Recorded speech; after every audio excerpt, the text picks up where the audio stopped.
बंदी छोड़ सतगुरु रामपाल जी परमेश्वर जी की जय हो। सत्साई भाइयों और बहनों, बहुत बड़ी दया पूज्य गुरुदेव भगवान की, सतगुरु रामपाल जी परमात्मा की, जिनके विशेष आशीर्वाद से, शुभ आशीर्वाद से आप और हम सभी सत्सेवक भाई बहन लाइव साथ संगति के माध्यम से एक दूसरे के साथ में ज्ञान चर्चा के लिए, परमेश्वर की महिमा के लिए रूबरू हैं। भाइयों और बहनों, इस वक्त कलयुग की बिचली पीढ़ी का ये बिल्कुल प्राइम टाइम है। काल और दयाल यानी 21 ब्रह्मांड का स्वामी ज्योति निरंजन, दुर्गा का पति, ब्रह्मा विष्णु महेश का पिता, और दूसरी तरफ सतगुरु कबीर परमात्मा जो वर्तमान में धरती पर सतगुरु रामपाल जी के रूप में प्रकट हैं। इन दोनों के मध्य सूक्ष्म रूप से भयंकर लड़ाई जारी है। काल पूरी कोशिश कर रहा है अपने एजेंटों के माध्यम से भक्ति मार्ग को ढीला करवाने के लिए, आत्माओं के मन में शंका और संदेह पैदा करवाने के लिए, गुरुदेव भगवान और उनकी सत भक्ति से दूर करने के लिए, उन तमाम भक्ति कर्मों से दूर करने के लिए जिन भक्ति कर्मों के करने से सतगुरु प्रसन्न होता है। और दूसरी तरफ सतगुरु यानी कबीर भगवान भी जी जान लगाकर अपनी आत्माओं तक अपना संदेशा पहुंचा रहे हैं, उनको दृढ़ करने के लिए। उनकी अटल लगन अपने चरणों में लगाने के लिए। तो दोनों ही शक्तियों के मध्य वर्तमान में भयंकर लड़ाई जारी है, और ये सूक्ष्म रूप में है, क्योंकि काल सबके सामने प्रकट नहीं होता है, उसको श्राप लगा हुआ है। वो घटिया चाल चलेगा, शाम दाम दंड भेद जैसी घटिया नीति अपनाएगा, मर्यादा तोड़कर भक्ति कर रहे भक्तों के अंदर कुप्रेरणा करेगा, या उनके अंदर स्वयं प्रेत की तरह प्रवेश करके अपना कार्य सिद्ध करेगा। और परमात्मा सर्वशक्तिमान है, सर्वज्ञ है, अंतर्यामी है। परमेश्वर अपनी आत्माओं में सत प्रेरणा करके अपना संदेशा भिजवाएंगे। तो दोनों ही शक्तियों के मध्य सूक्ष्म रूप से भयंकर युद्ध छिड़ा हुआ है। अब इस भयंकर युद्ध में आप और हमने क्या करना है, क्योंकि युद्ध हो किसके लिए रहा है? धन के लिए नहीं हो रहा, जल के लिए नहीं हो रहा, अनाज के लिए नहीं हो रहा, संपत्ति के लिए नहीं हो रहा। दोनों ही शक्तियों के मध्य जो युद्ध छिड़ा हुआ है, ये हम आत्माओं के लिए हो रहा है। तो वर्तमान में सबसे बड़ी भूमिका आप और हम आत्माओं की है। हम किसके पाले में रहना चाहते हैं, हम किसके पैरों तले रहना चाहते हैं, हम किसके पक्ष में खड़े होकर जय और विजय का, जय और पराजय का जो है ये जो खेल चल रहा है, हम इसका निपटारा करवाने वाले हैं। यदि हम काल के पक्ष में खड़े होकर भक्ति विरुद्ध कर्म करेंगे तो जाहिर सी बात है परमेश्वर की पराजय होगी। और यदि हम परमेश्वर के पाले में, उनके पक्ष में खड़े होकर उनके ज्ञान को आधार बनाकर मर्यादा में रहकर भक्ति करेंगे तो निश्चित तौर पर परमेश्वर की विजय होगी, उनकी जय होगी। हालांकि परमात्मा सक्षम है, सर्वशक्तिमान है, जय और पराजय उनसे बहुत दूर होती हैं। वे चाहें तो एक क्षण में सृष्टि को नष्ट कर दें, एक क्षण में वापस वैसा ही बना दें। लेकिन भाई और बहनों, परमेश्वर ने जब इस काल को, शैतान को 21 ब्रह्मांड की ये सृष्टि रचकर दी, तो परमेश्वर ने उसके साथ कुछ एग्रीमेंट किया था, अनुबंध किया था। उस एग्रीमेंट के तहत परमात्मा यहां पर जोर जबरदस्ती वाला खेल नहीं खेलता है। इसलिए दास ने यहां पर जय और पराजय वाला शब्द यूज किया है। तो भाई और बहनों, वर्तमान में दो पार्टियां धरती पर हैं, एक काल की और एक दयाल की। काल की पार्टी है सतलोक आश्रम मैनेजमेंट हरियाणा, जो काल वाले ही सारे कर्म कर रही है। और दयाल की पार्टी है साध संगति, सत्सेवक भाई बहन, जो अपने गुरुदेव भगवान के ज्ञान को आधार बनाकर, उनको परमात्मा मानकर वर्तमान में अपनी भक्ति क्रियाएं कर रहे हैं। तो किस प्रकार से काल अपना षड्यंत्र खेल रहा है और कैसे सतगुरु यानी दयाल उसके षड्यंत्र को फैल करवाते जा रहे हैं, आज हम इसी टॉपिक पर चर्चा करेंगे। उससे पहले हम पूज्य गुरुदेव भगवान का जयकारा लगाते हैं, मालिक को याद करते हैं उनका स्मरण करते हैं, क्योंकि उनके आशीर्वाद के बिना इस जिव्या से एक शब्द निकालना भी नामुमकिन है। परमपिता परमात्मा सारी सृष्टि के रचनहार कुल मालिक कबीर परमेश्वर सतगुरु रामपाल जी भगवान की सदा ही जय हो। परमपिता परमेश्वर सारी सृष्टि के रचनहार बंदी छोड़ सतगुरु रामपाल जी भगवान की जय हो। बंदी छोड़ सतगुरु रामपाल जी परमेश्वर जी की जय हो। परमपिता परमेश्वर सारी सृष्टि के रचनहार कुल मालिक कबीर परमेश्वर असंख्य ब्रह्मांडों के रचयिता। अब देखो भाई और बहनों, जो शब्द मैं रोजाना बोलता हूं, अब वो शब्द मेरी जुबान पे नहीं आ रहे। गुरुदेव भगवान का जो जयकारा मैं रोज लगाता हूं, निर्विघ्न रूप से लगाता हूं, अब वो जयकारा मुझे नहीं आ रहा। यही तो परमात्मा का खेल है, यही तो परमात्मा की लीला है। इसलिए हम सब जीव हैं, दो कोटि के प्राणी हैं। शुरुआत में मुझे कैसे उसकी शुरुआत करनी है अभी मेरी बुद्धि में नहीं आ रहा। परमात्मा बीच बीच में हमें अपनी औकात याद दिलाते हैं कि भाई तुम चाहे कुछ भी हो, लेकिन हो तुम जीव दो कोटि के। जब तक मैं सद्बुद्धि ना बख्शूं तब तक तुम एक शब्द भी अपने मुंह से नहीं निकाल सकते। तो किस प्रकार से परमात्मा दया करें।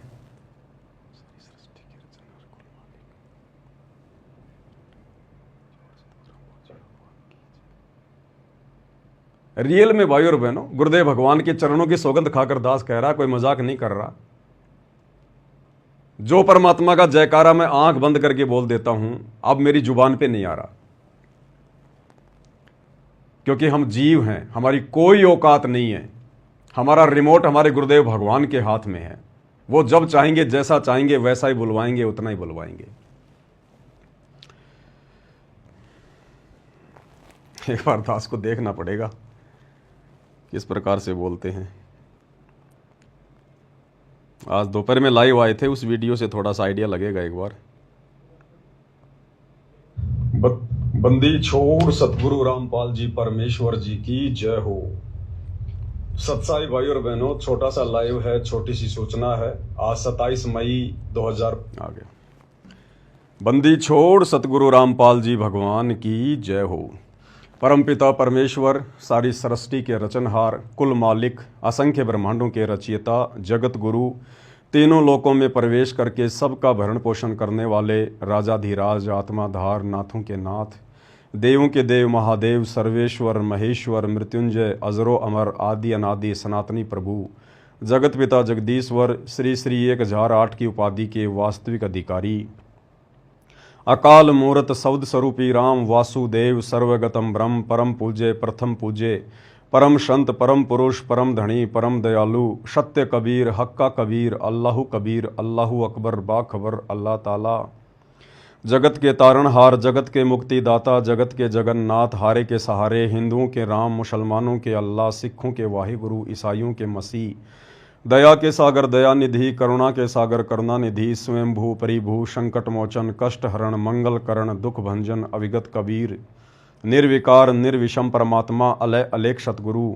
आदि अनादि सतगुरु असली मर्यादा पुरुषोत्तम असली राम असली कृष्ण असली घनश्याम असली मुरारी राजाओं के राजा महाराजाओं के महाराजा शहनशाहों के शहनशाह सम्राटों के सम्राट भगवानों के भगवान अल्लाहों के अल्लाह प्रभुओं के प्रभु मसीहाओं के मसीह सच्चे वाहिगुरु बाबाओं के बाबा पीरों के पीर सेठों के सेठ जगत सेठ सावड़सा सेठ सर्वगुण संपन्न अनंत कोटि कलाओं के स्वामी अनंत कोटि ब्रह्मांडों के नायक योगियों में महायोगी ध्यानियों में महाध्यानी सिद्धों में परम सिद्ध ज्ञानियों में तत्वज्ञानी ब्रह्म ज्ञानी महाज्ञानी परम ज्ञानी सर्वश्रेष्ठ ज्ञानी विज्ञानी युवा कबीर समर्थ कबीर ऐशमवात अमित ओझा सच्चे रहनुमा करीम अल्लाह सुभान अल्लाह दुनिया के अंतिम पैगंबर 8 सितंबर 1951 से गांव धनाना जिला सोनीपत हरियाणा भारतवर्ष की पावन भूमि पे प्रकट रियल कल की भगवान श्री नारायण साकार हरि श्री बाबा साहेब नूर अनंत परमात्मा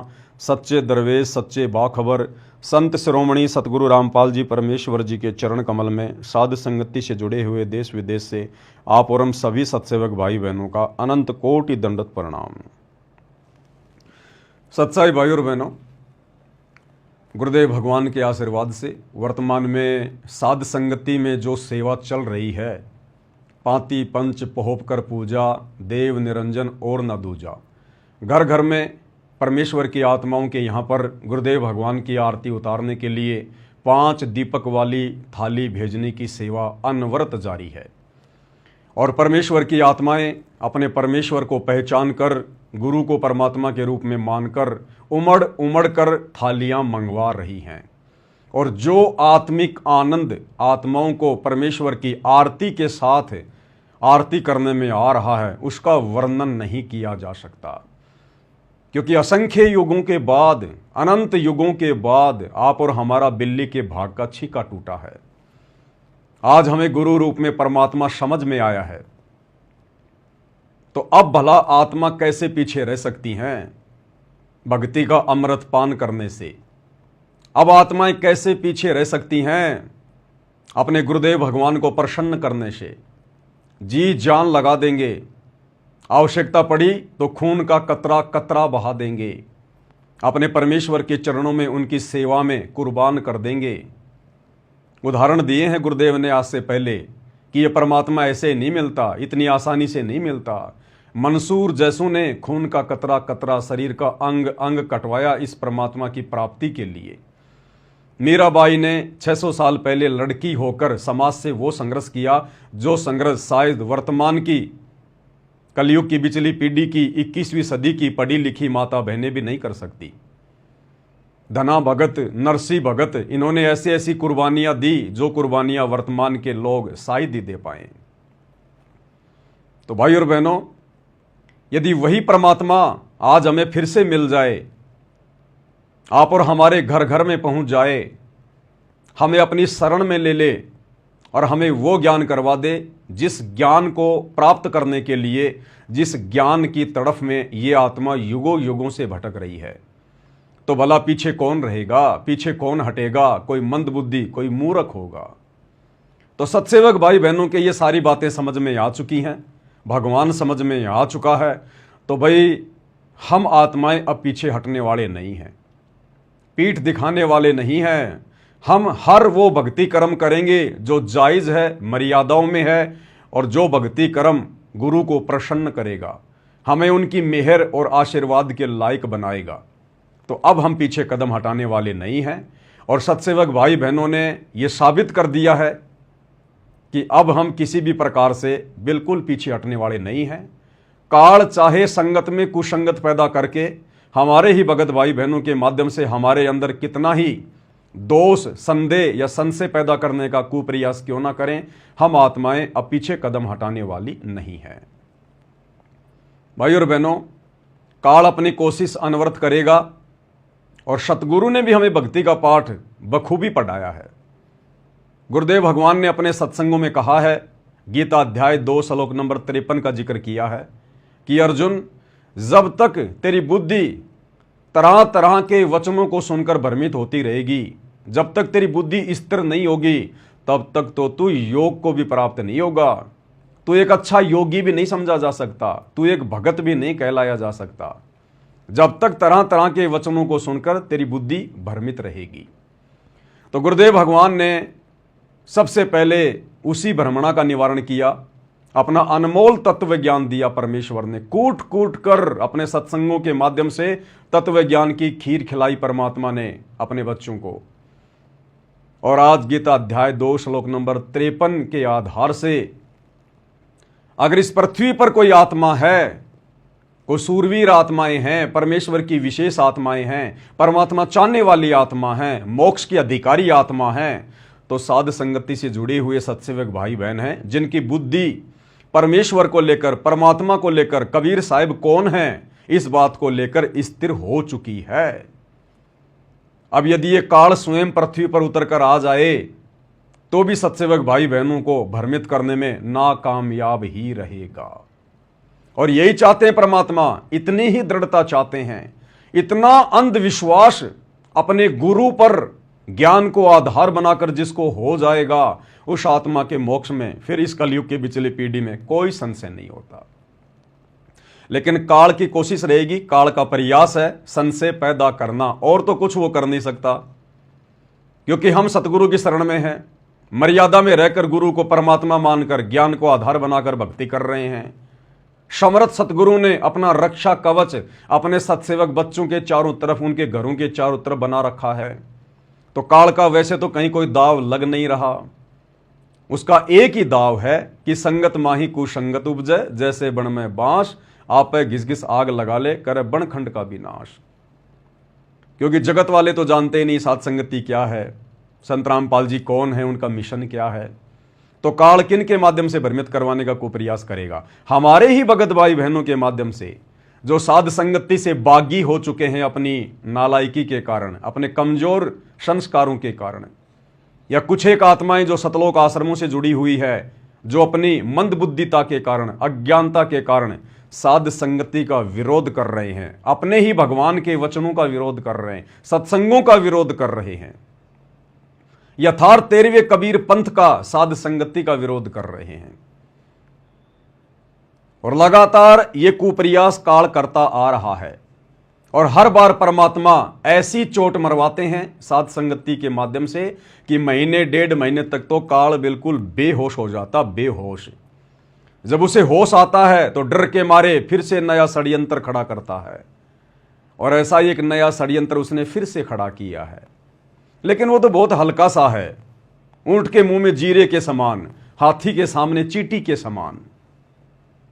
कुछ भगत भाई बहन जो पहले साध संगति में थे, बीच में मर्यादाओं में रहे नहीं, साध संगति से बागी हो गए, ना घर के ना घाट के, वो इस प्रकार की छोटी मोटी भ्रमणाएं संगत में पैदा करते रहते हैं।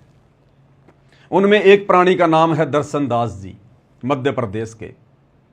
बेचारे बहुत ज्यादा प्रयास कर रहे हैं अपने परमपिता परमेश्वर काल भगवान को प्रसन्न करने का, लेकिन क्या करें, हर बार मुंह की खानी पड़ रही है।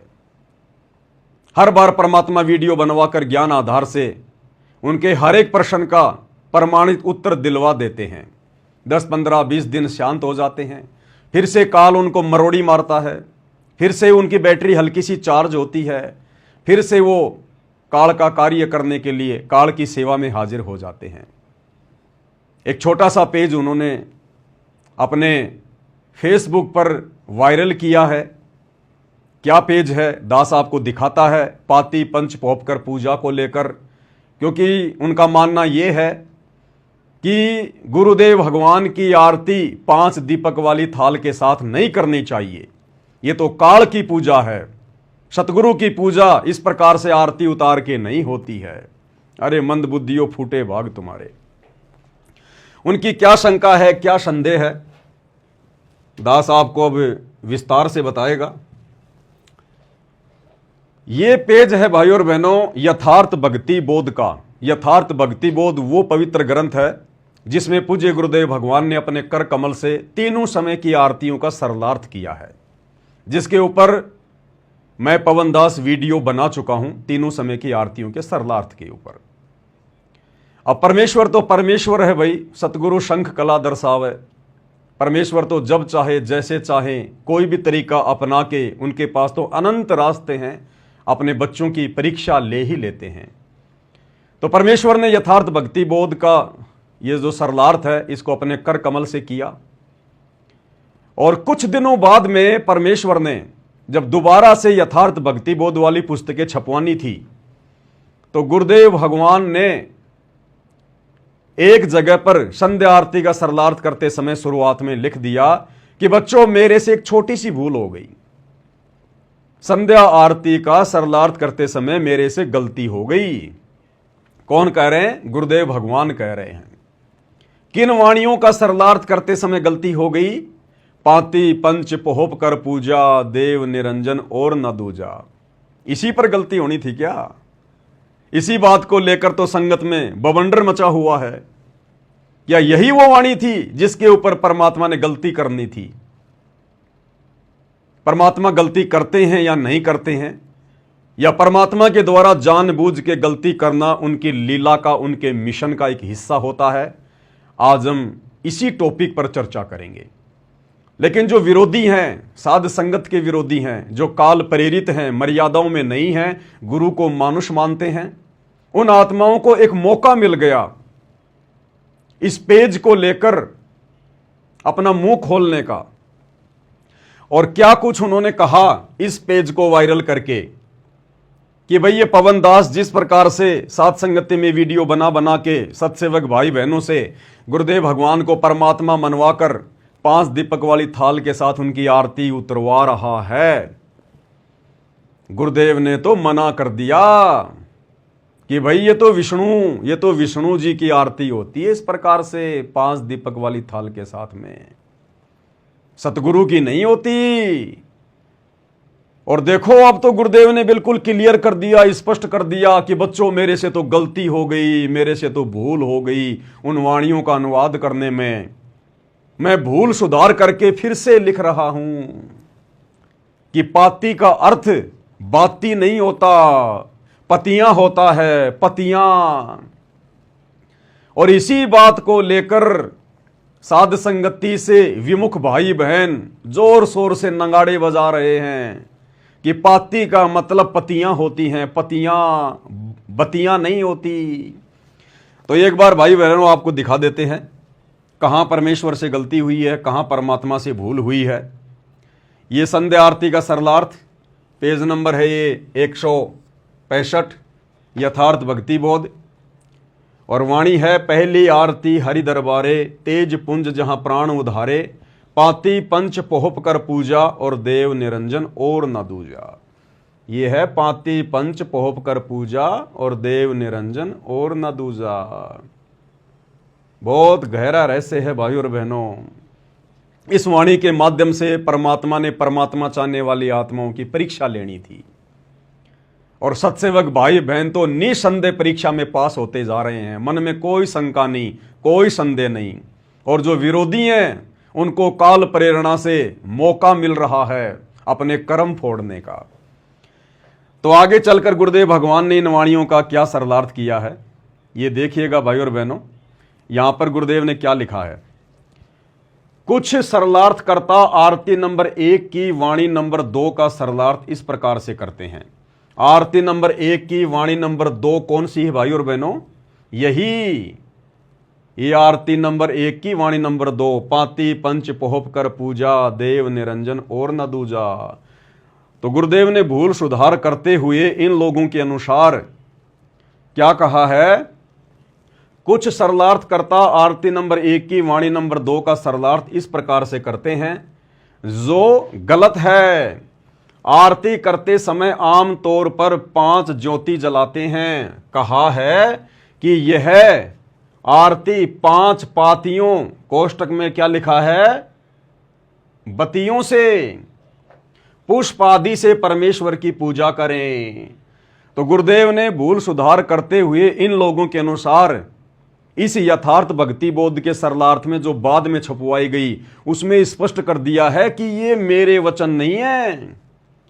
पातियों का अर्थ कोष्टक में जो बत्तियां लिखा है ना, ये मेरे से गलती हो गई थी, मैंने गलती से पाती के आगे कोष्टक में बत्ती लिख दिया, ये मैंने नहीं लिखना चाहिए था। बच्चों में भूल सुधार करके आगे लिख रहा हूं। देव निरंजन अर्थात माया रहित परमात्मा एक ही है, कोई अन्य नहीं है। अब आगे देखिए, इस आरती नंबर 1 की वाणी नंबर 2 का यथार्थ सरलार्थ इस प्रकार है। अब गुरुदेव कह रहे हैं मैं आपको इसका यथार्थ सरलार्थ बता रहा हूं। इस वाणी में पाती पंच लिखा है, जिसका अर्थ है कि 5 पतियों और पोहप यानी फूलों से पूजा करें, करते हैं। यह विष्णु जी की पूजा है। किसकी पूजा है? विष्णु जी की। अब यह नहीं लिखा कि यह काल के पुत्र विष्णु जी की पूजा है, या दुर्गा के पुत्र विष्णु जी की पूजा है, या किसी त्रिलोकीय विष्णु की पूजा है। यह नहीं लिखा गुरु जी ने। भाई विष्णु नाम तो हमारे परमात्मा का है, कबीर देव का है। अग्ने तनुरसी विष्णवे तवा सोमस्य तनुरसी, कबीर अंगारी असी बम भारी असी सवर ज्योति रित धामासी।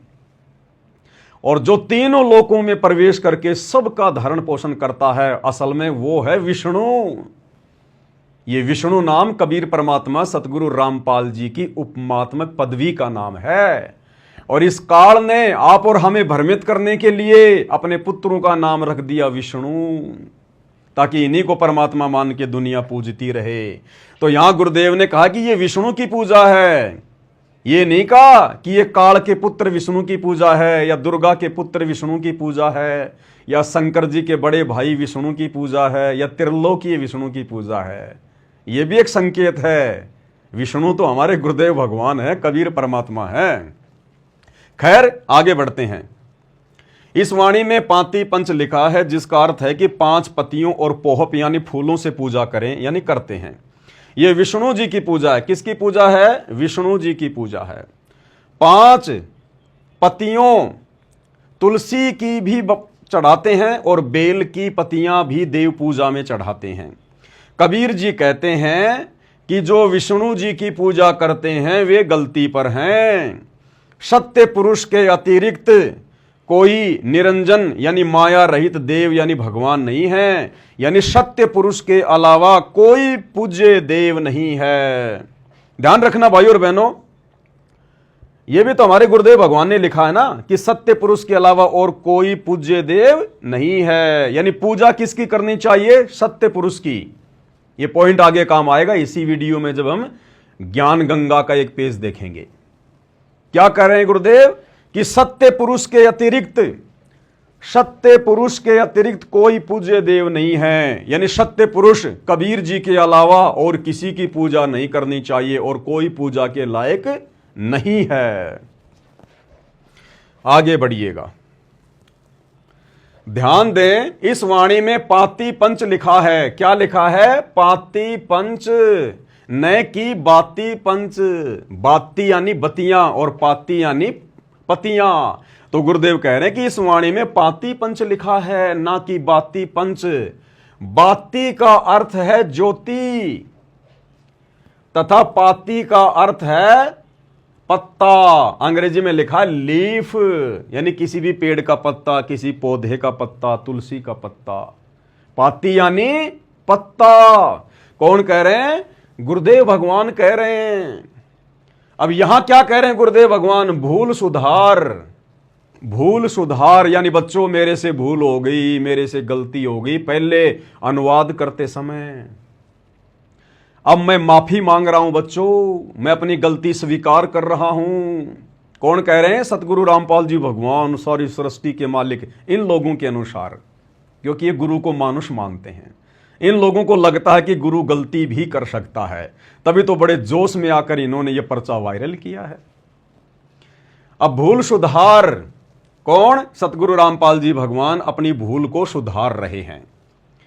यथार्थ भक्ति बोध जो पहले छपी है उसमें प्रिंटिंग में कुछ गलती रह गई थी, वह अब शुद्ध कर दी है।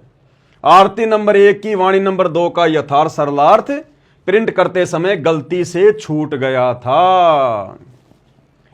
तो इस पेज को लेकर विरोधियों को काल प्रेरणा से एक मौका मिल गया कि पवन दास तो वास्तव में पाखंड फैला रहा है। पाती पंच पोहप कर पूजा भगवान की नहीं होती, गुरु जी की नहीं होती, ये तो विष्णु की होती है। अब देखो गुरु जी ने अपनी गलती भी स्वीकार कर ली कि बच्चों मेरे से तो गलती हो गई थी और मैं अपनी भूल में सुधार कर रहा हूं। भाई और बहनों, कलयुग की बिचली पीढ़ी है। ठोक कर परमेश्वर ने ज्ञान दिया है, ठोक कर। परीक्षा भी ठोक ठोक के लेगा, ठोक ठोक के। और ये परीक्षा किसी और की नहीं है। तत्व भेद से सत्सेवकों के अलावा और किसी को कोई मतलब नहीं है। एक होता तत्व ज्ञान, एक होता तत्व भेद। और परमात्मा कहते हैं तत्व भेद एक न्यारा रे साधो भाई, तत्व भेद एक न्यारा। तत्व ज्ञान से अलग होता तत्व भेद। जैसे दूध, और दूध से भिन्न होता है घी। निकलता दूध से ही है, लेकिन उसकी प्रोसीजर है, उसको मथना पड़ता है, रगड़ना पड़ता है, मेहनत करनी पड़ती है, तब जाकर दूध से मक्खन निकलता, घी निकलता है। इसी प्रकार गुरुदेव ने हमें जो ये तत्व ज्ञान दिया है, इस तत्व ज्ञान पे जब हम डिस्कस करेंगे, चिंतन मनन करेंगे, विचार करेंगे, थोड़ा दिमाग पे जोर लगाएंगे, फिर वो तत्व भेद निकल के आएगा, तत्व भेद। और वो तत्व भेद ऐसे नहीं निकल सकता, ऐसे कोई निकाल नहीं सकता जब तक स्वयं सतगुरु का आशीर्वाद ना हो।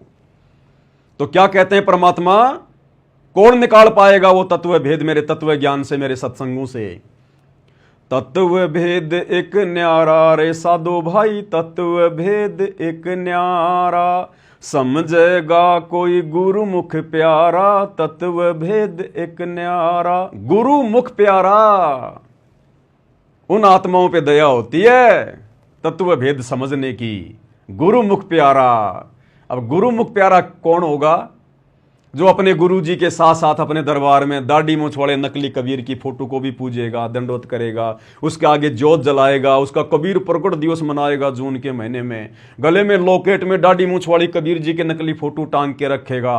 वो गुरुमुख प्यारा नहीं होता, वो पतिव्रता आत्मा नहीं होती, वो सतगुरु की प्यारी आत्मा नहीं होती, जो दो नाव की सवारी कर रही है, जो दो दो भगवान मान रही है।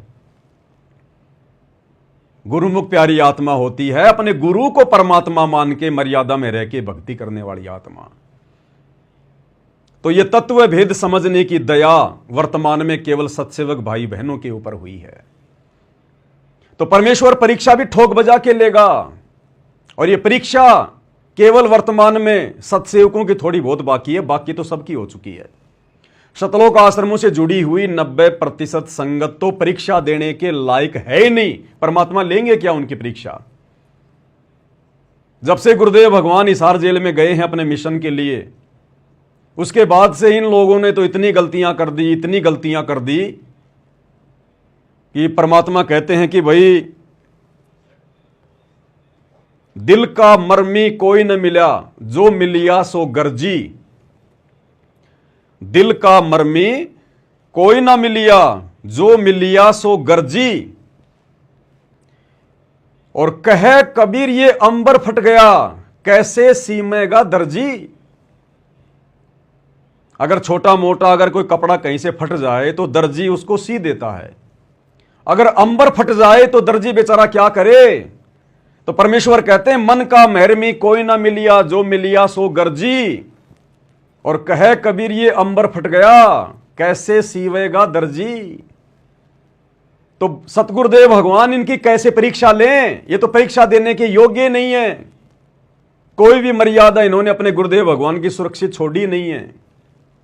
2019 में गंदी राजनीति कांग्रेस का समर्थन करके, 2024 वर्तमान में गंदी राजनीति बीजेपी का समर्थन करके, जाटों की धर्मशाला में भक्तों का ज्योति पाठ और दान का पैसा लगा के खाली मान बढ़ाई के लिए, धनाना गांव में स्टेडियम बनवा के, जाटों के आरक्षण में भगत भाई बहनों को बैठा के, आनंदपाल जैसे गुंडों की, गैंगस्टरों की सीबीआई जांच का समर्थन करवा के 5-5 लाख रुपया उनको चंदे में देकर, अयोध्या में काल के पुत्र विष्णु के अवतार श्री रामचंद्र जी के निमित्त होकर भंडारा लगाना, काल पुजारियों के लिए काल उपासना को बढ़ावा देना, और भी ना जाने भाई और बहनों कितने कर्म जीव में छाले पड़ जाते हैं बोलते बोलते। तो इन्होंने तो अंबर को फाड़ दिया, अंबर को। अगर कोई एक आध मर्यादा तोड़ी होती तो सतगुरु विचार भी करता। इन्होंने तो मर्यादाओं की धज्जियां उड़ा दी, धज्जियां रौंद के रख दिया। तो ये शतलोक आश्रमों से जुड़े हुए भाई बहन तो परीक्षा देने के लायक है नहीं, योग्य है नहीं। तो ये वर्तमान में परीक्षा चल रही है सत्सेवक भाई बहनों की। तो ये काल मन में संदेह पैदा करने का प्रयास करेगा सत्सेवकों के। उससे पहले परमात्मा ने ठोक बजा के ज्ञान दिया है 30 साल तक, तो परीक्षा भी ठोक ठोक के लेगा। अब घर घर में थालियां जा रही हैं सत्सेवक भाई बहनों के, घर घर में गुरुदेव भगवान की आरती उतारी जा रही है, उनके शीश के ऊपर श्रद्धा भाव से जो है उच्चवर किया जा रहा है। आनंद मगन होके भगत भाई बहन आरतियां कर रहे हैं।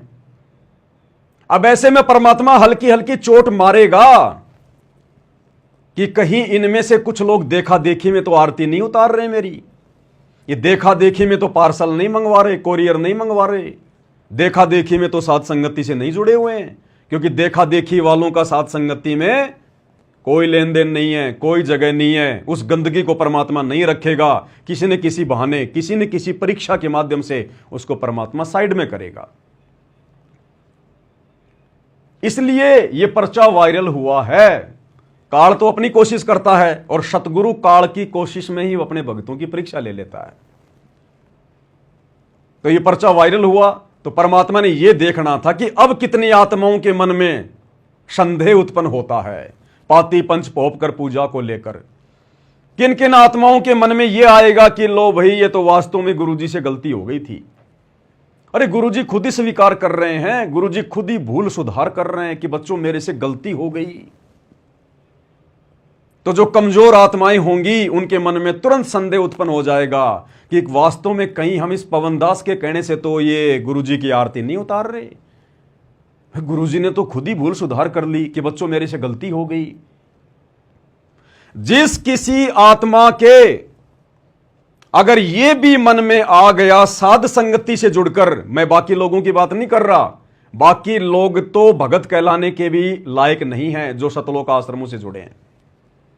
यहां बात चल रही है परमात्मा की चुनिंदा आत्माओं की, विशेष आत्माओं की, हंस आत्माओं की, जिनकी ट्रेनिंग चल रही है साध संगति में। क्योंकि यहां हमारी रिहर्सल होगी कि गुरु के ऊपर हमें कितना विश्वास है, हम कितने ज्ञान आधारी हैं, हमारे अंदर कितनी दृढ़ता है। यहां हमारी रिहर्सल चल रही है उस त्रिकुटी वाली ओरिजिनल परीक्षा के लिए। तो जो कचरा होगा उसको परमात्मा यही फेल कर देगा। तो अपने गुरुदेव भगवान को लेकर जो उन्होंने लिखा है कि बच्चों मेरे से भूल हो गई, उन्होंने भूल सुधार करके लिखा है। अगर किसी आत्मा के मन में जरा भी 1% भी अगर यह संदेह पैदा हो गया, अगर उसके मन में आ गई कि भाई वास्तव में गुरुजी से तो भूल हो गई थी और गुरुजी ने तो दोबारा से ठीक करके लिखा, वो आत्मा उसी समय फैल, उसी समय वो आत्मा भक्ति पद और मर्यादाओं से नीचे, उस आत्मा का मोक्ष नामुमकिन, उस आत्मा का मोक्ष नामुमकिन।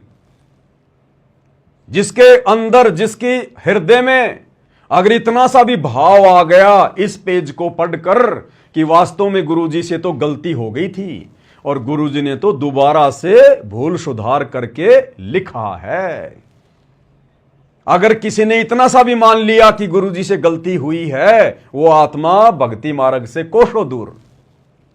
ये सूक्ष्म खेल है भाई और बहनों।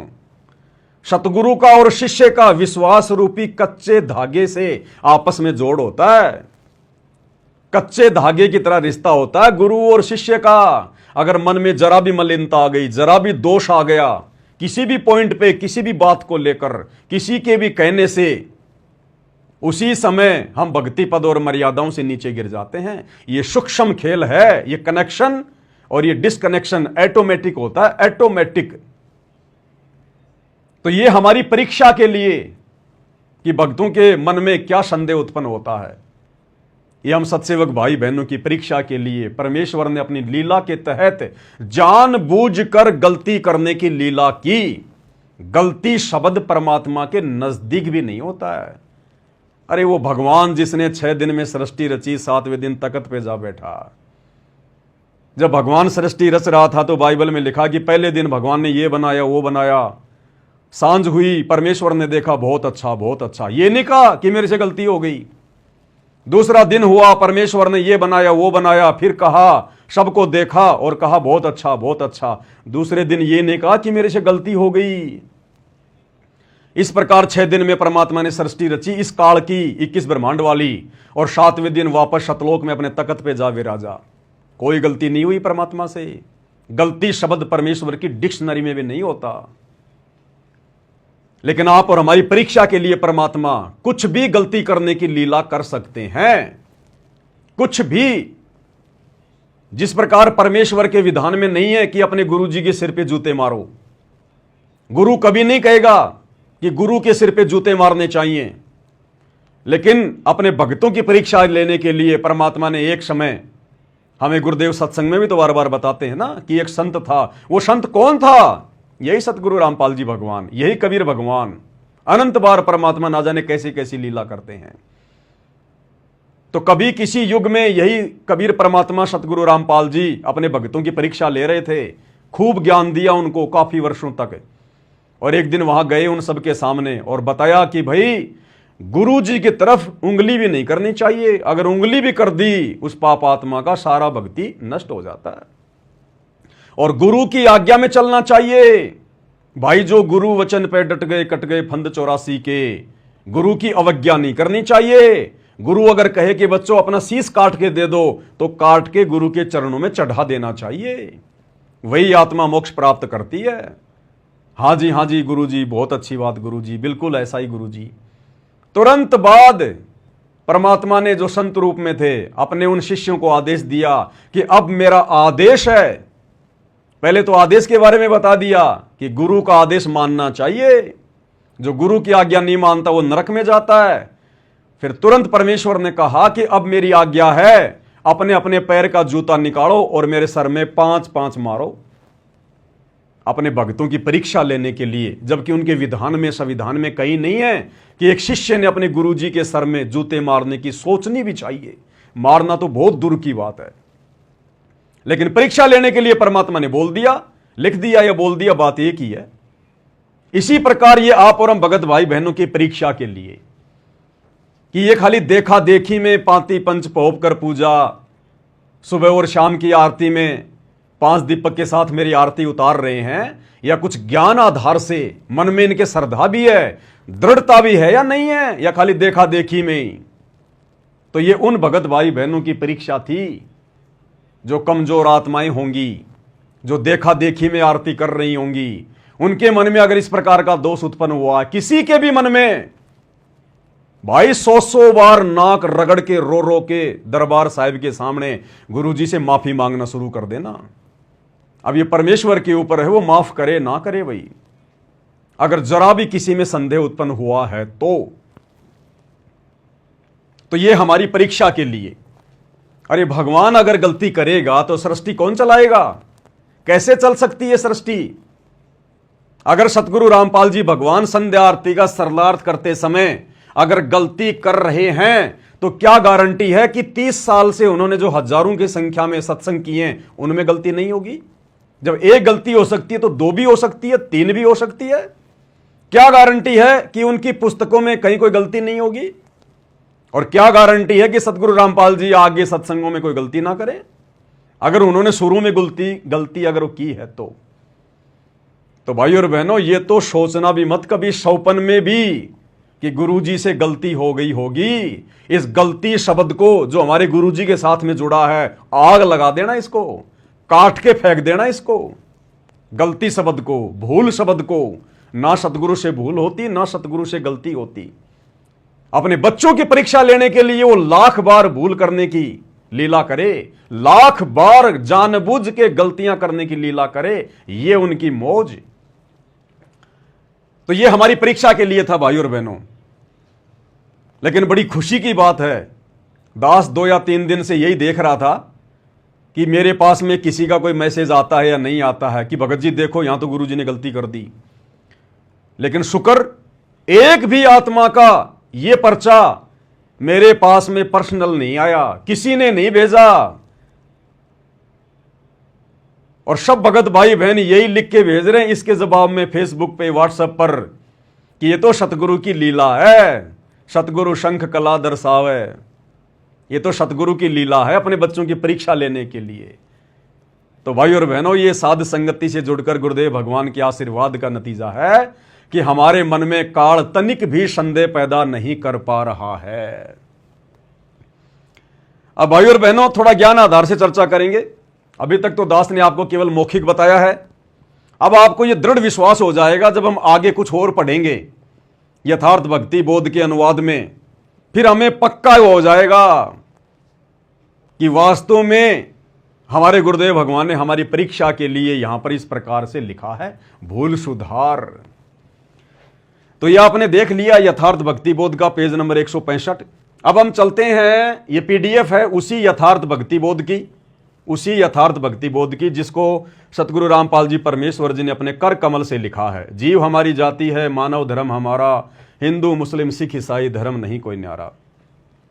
भाई और बहनों, ये भूमिका का 2nd पेज है। पीडीएफ आप जी डाउनलोड कर सकते हैं या आपके पास में पुस्तक होगी, आप खोल के देख सकते हैं। ये भूमिका का, यथार्थ भक्ति बोध की भूमिका का 2nd पेज है। अब इसमें हम चलते हैं भाई और बहनों। यहां पर गुरुदेव ने सब कुछ लिखकर अपना साइन मार रखा है संत रामपाल जी महाराज, लेखक और अनुवादक। अब क्या कह रहे हैं गुरुदेव भगवान कि मेरे से अनुवाद में भूल हो सकती है या नहीं हो सकती है, क्या है क्या नहीं है। इसी प्रकार परमेश्वर कबीर जी की वाणी तथा संत गरीबदास जी की वाणी का यथार्थ अनुवाद तत्वदर्शी संत ही कर सकता है। और तत्वदर्शी संत कौन होता है? तत्वदर्शी संत की भूमिका कौन करता है? स्वयं परमात्मा कबीर जी। और वर्तमान में धरती पर एकमात्र तत्वदर्शी संत कौन है? सतगुरु रामपाल जी। तो कौन हुए सतगुरु रामपाल जी? स्वयं कबीर भगवान। फिर भला कबीर भगवान की डिक्शनरी में भूल शब्द, गलती शब्द नहीं आ सकता। इस भक्ति बोध का हिंदी अनुवाद किया जाएगा, क्योंकि वर्तमान में सर्व बच्चे हिंदी तथा अंग्रेजी भाषी हो गए हैं। आने वाले समय में संतों की वाणी को अधिकतर क्षेत्रीय भाषा में बोली गई है। इसको यथार्थ रूप में जानना बहुत कठिन हो जाएगा। अनुवादकर्ता कौन? अनुवादकर्ता स्वयं गुरुदेव अपने विषय में कह रहे हैं, दोनों जुबानों का अनुभव रखता है, यानी हिंदी और अंग्रेजी। गुरुदेव भगवान कह रहे हैं कि मुझे बहुत अच्छे से आती हैं। लेकिन परमेश्वर तो हर भाषा का जानकार है। परमेश्वर तो पूरे विश्व की पूरी भाषाओं का जानकार है, सर्वज्ञ है, एक या दो भाषा नहीं। आदरणीय गरीबदास जी का सदग्रंथ साहिब, जिसमें 24,000 वाणियां हैं, इस ग्रंथ में विश्व की सभी भाषाओं का समावेश है। इन चौपाइयों में, इन शब्दों में विश्व की सभी भाषाओं का, तकरीबन 3,000 से ऊपर भाषाएं हैं। सभी भाषाओं के शब्दों का आदरणीय गरीबदास जी ने समावेश किया अपनी वाणियों में। अब भाइयों और बहनों, उस सदग्रंथ साहिब को वर्तमान में सन 1994 से खोल खोल के कौन बता रहा है, कौन अनुवाद कर रहा है, कौन कर सकता है? सतगुरु रामपाल जी ने अनुवाद किया एकमात्र। अब कौन कर सकता है? जिसको विश्व की सभी भाषाओं का ज्ञान हो, अन्यथा कैसे अनुवाद करेगा कोई? कैसे कोई खोलेगा उन शब्दों को? तो कौन हुए सतगुरु रामपाल जी भगवान? स्वयं कबीर परमात्मा, सर्वज्ञ अंतर्यामी, सर्व भाषाओं के जानकार, ज्ञाता, जनक। और इंसानों की भाषा तो छोड़िए, ये परमेश्वर तो 84 लाख योनियों में जितने जीव जंतु हैं, परमेश्वर उनकी भाषा भी जानता है। सतगुरु रामपाल जी भगवान तो मन में उठने वाली बातें, जिनके हम अभी आसपास भी नहीं हैं, 1 साल बाद हम क्या सोचेंगे, वो भी सतगुरु रामपाल जी भगवान जानते हैं। अरे तभी तो इस कबीर भगवान सतगुरु रामपाल जी ने महाभारत के युद्ध में उस टटीरी पक्षी के अंडों की रक्षा की। वो टटीरी पक्षी तो ट्याई ट्याई कर रही थी। उस परमेश्वर ने पहचान लिया, जान लिया, वो आत्मा की भाषा जानता है कि इसके ऊपर क्या आपत्ति है। परमेश्वर ने इंद्र के हाथी का 88,000 मण का घंटा तोड़कर और टटीरी के अंडों के ऊपर डाल दिया। ये वो परमात्मा है धरती पर, इनकी डिक्शनरी में भूल शब्द नहीं है। तो क्या कह रहे हैं गुरुदेव कि अनुवादकर्ता दोनों जुबानों का अनुभव रखता है।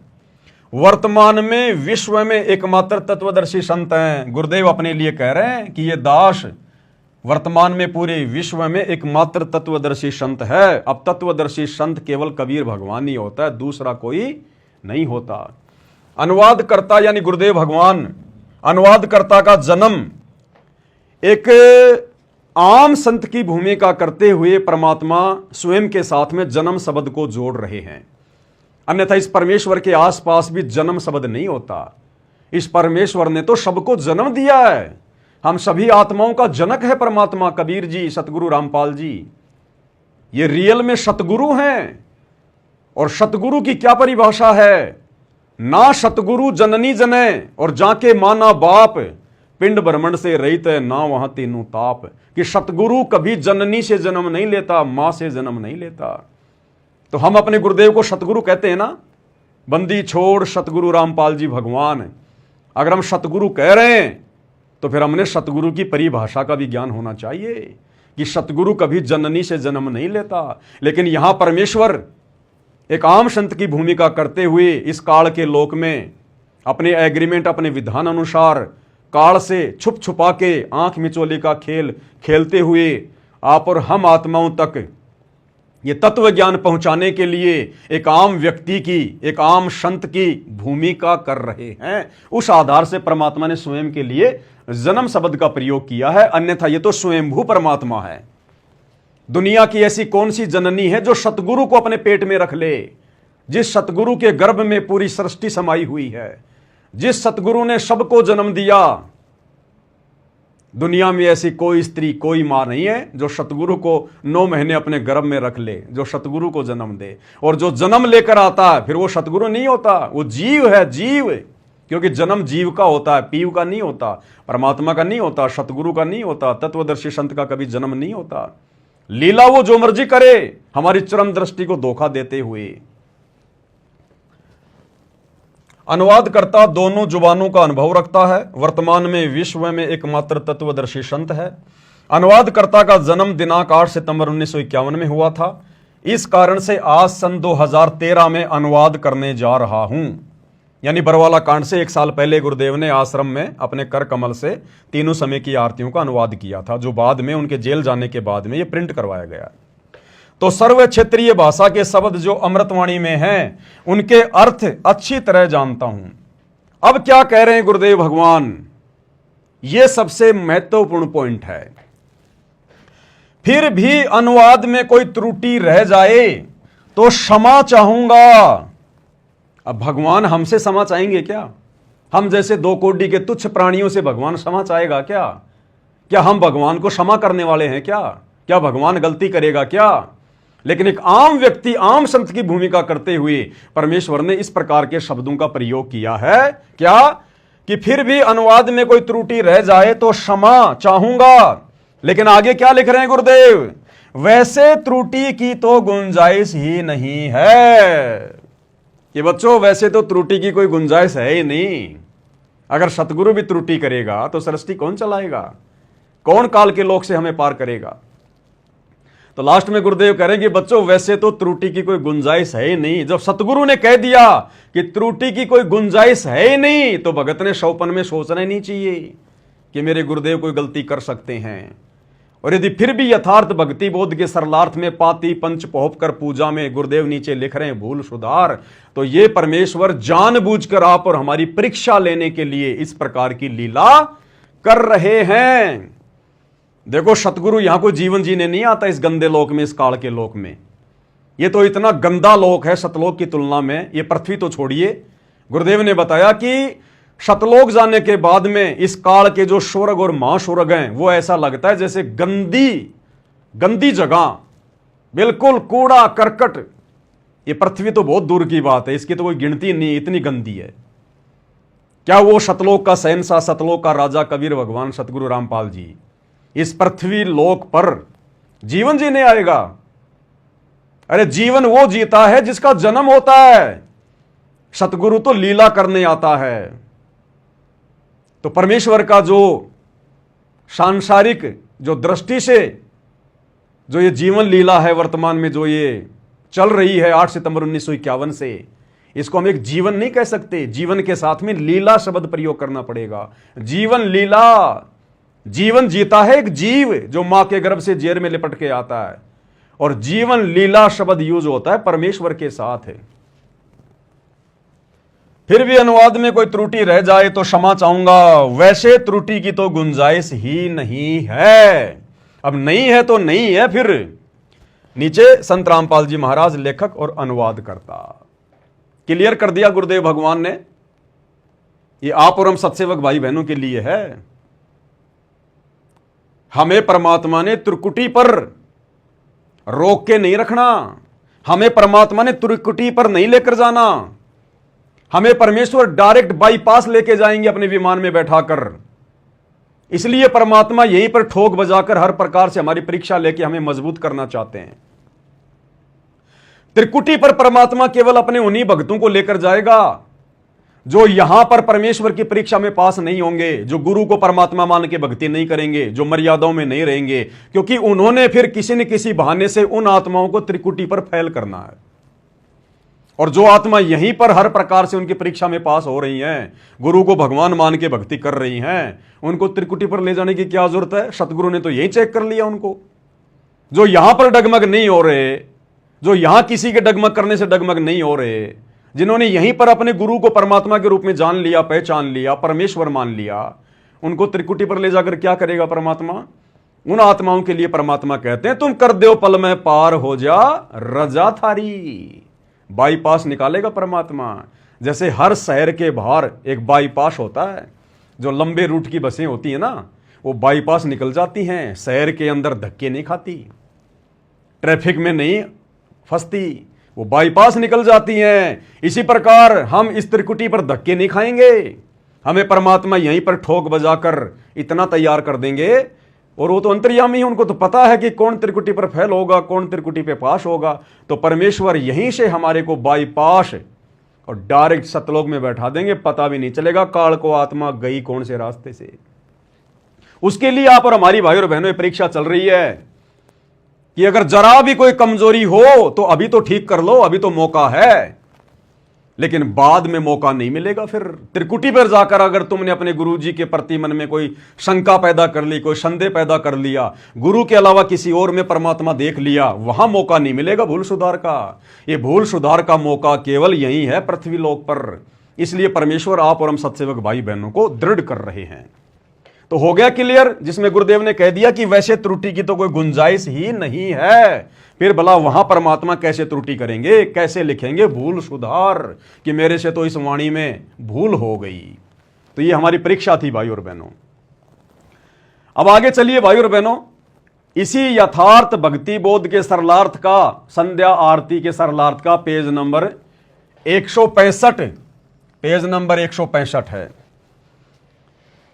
अब जो भाई बहन ये कह रहे हैं कि गुरुजी ने यहां पर भूल सुधार करके लिख दिया, वही पाती का अर्थ बाती नहीं होता, पाती का अर्थ तो पत्तियां होता है, चाहे बेल की पत्ती हो, चाहे तुलसी की पत्ती हो, किसी पेड़ की पत्ती हो। गुरुजी ने भूल सुधार करके लिख दिया कि पाती का अर्थ बाती नहीं होता, पत्तियां होता है। तो उन भगत भाई बहनों से मेरी प्रार्थना है, गुरुजी के पास में एक छोटा सा संदेशा और पहुंचा दो, अपने कोऑर्डिनेटरों के माध्यम से गुरुजी के पास हिसार जेल में प्रार्थना पहुंचा दो जल्दी से जल्दी कि गुरुजी आपने तो एक और गलती कर रखी है, आपने वहां तो भूल सुधार करके लिखा ही नहीं, आपने शुरू में तो लिख दिया भूल सुधार, लेकिन गुरुजी आपने तो संध्या आरती के सरलार्थ करने में एक जगह और गलती कर दी, एक जगह और आपने पाती के आगे कोष्टक में लिख दिया बाती, जबकि गुरुजी आपने तो पाती के आगे जो है पत्तियां लिखनी थी, लेकिन आपने तो गलती से बाती लिख दिया। गुरुजी बाती थोड़ी होती है पाती का मतलब। जल्दी से जल्दी गुरुजी के पास प्रार्थना भिजवाओ और एक नई यथार्थ भक्ति बोध छपवाओ जिसमें लिखा हो वहां भी भूल सुधार। तो ये यथार्थ भक्ति बोध का पेज नंबर 165 उन मंद बुद्धि अंध भक्तों की आंखें खोलने के लिए जो बार बार इसी बात पे जोर दे रहे हैं कि पाती का अर्थ होता है पत्तियां, बाती नहीं होता। तो यहां गुरुदेव भगवान ने तुम्हारे अनुसार ये गलती और कर रखी है भाई। ये यथार्थ भक्ति बोध पेज नंबर 165 और ये वाणी देखिए भाई और बहनों, आपे आरती आपे साजय, आपे किंगर आपे बाजय, आपे ताल झांझ झनकारा, आप नचे आप देखन हारा। अब ये वाणी ध्यान से पढ़ो तीसरी, आपे दीपक आपे बाती और आपे पुष्प आप ही पाती। कहे कबीर ऐसी आरती गाऊं, आपा मध्य आप समाऊं। आपे दीपक आपे बाती और आपे पुष्प और आप ही पाती। ये पाती शब्द है यहां पर, गुरुदेव ने क्या लिखा है वाणी में, पाती। अब इसका अनुवाद करते समय गुरुदेव ने पाती के आगे कोष्टक में बाती लिखा है, फूल की पत्तियां नहीं लिखा। तो भाई और बहनों जल्दी से गुरुजी के पास में प्रार्थना पहुंचाओ कि गुरुजी आपने तो एक गलती और कर रखी है। पवन दास ने वीडियो बनाते समय हमें दिखा दिया। गुरुजी आप अब की बार फिर से मैनेजमेंट को आदेश दो कि भाई नई भक्ति बोध छपवाओ दोबारा से, और वहां भी लिखो कि मेरे से गलती हो गई, भूल हो गई, क्योंकि तुम्हारे अनुसार तो पाती का अर्थ होता है पत्तियां और गुरुदेव ने यहां पर पाती का अर्थ कर दिया बाती। देखिए कैसे, आरती नंबर 8 का सरलार्थ, ये 8 है, ये 9 है, ये 10 है। अब आगे चलिएगा,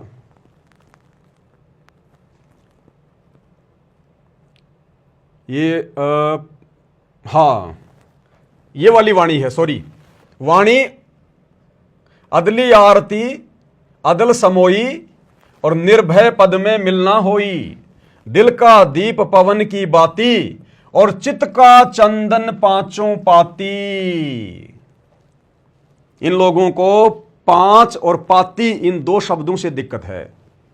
पाती पंच पोहप कर पूजा, और यहां गुरुदेव ने क्या लिख दिया, चित्त का चंदन पांचों पाती।